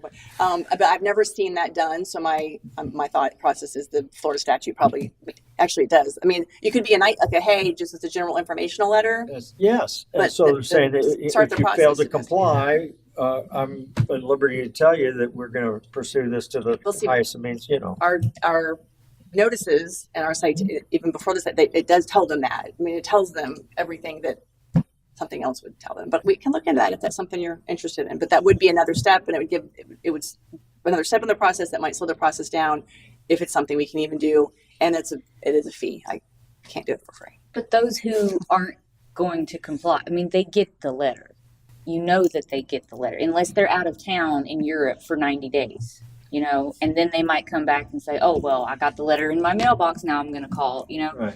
But so they're intentionally, like he just said, those who don't comply are intentionally not doing so, whatever that word was, intentionally not doing so. So, I don't see any merit in getting her, You're not charging her experienced, more you than, or I don't even know what I'm saying. Incurring more, You know- incurring we more get it. costs. Thank Get it. you. Yeah. That, yes. I get it. And I think, and if you try the special magistrate and the timeframes are sped up, people will learn that quickly, and you won't have, I have at least 45 days for this. It'll happen quicker. And some that don't catch on as quick, they're going to be in here with the order that says you start paying $100 a day or whatever the With a bigger magistrate, fine. whatever the magistrate imposes on them. Okay. And let's say that we did not like it, You go right back to county court if you want. right away, from one day to the next. Well, you'll have a contract with him, so we need to, I'm sure we would have provisions in there about, there's no requirement we use them, that kind of thing, but we would make sure that that's understood, so there's no issue with your special magistrate. You could have a complete compliance and you wouldn't need him, so that would definitely address that, not using him anymore. I don't know how the county court thing got set up. I don't know if there's a contract. We may have to say, hey, can we come back? I don't think we're going to tell them we're leaving. We're just not going to be there. Mhm. So we can we might want to look into that process just so we know what it entails to get back into it. But I think you just have to send the citations in again. Yeah, we just sent a citation over it. But Newport Richey, for instance, uses both. Mhm. They use a magistrate and they use a county. It just depends on which way they're going with it. But they do have both of them. Okay. I like the idea. I motion to adjourn. Before you do any old business, I got a motion adjourned. Second. Second. Motion second. All in favor, signify by saying aye. Aye. Opposed? Meeting adjourned.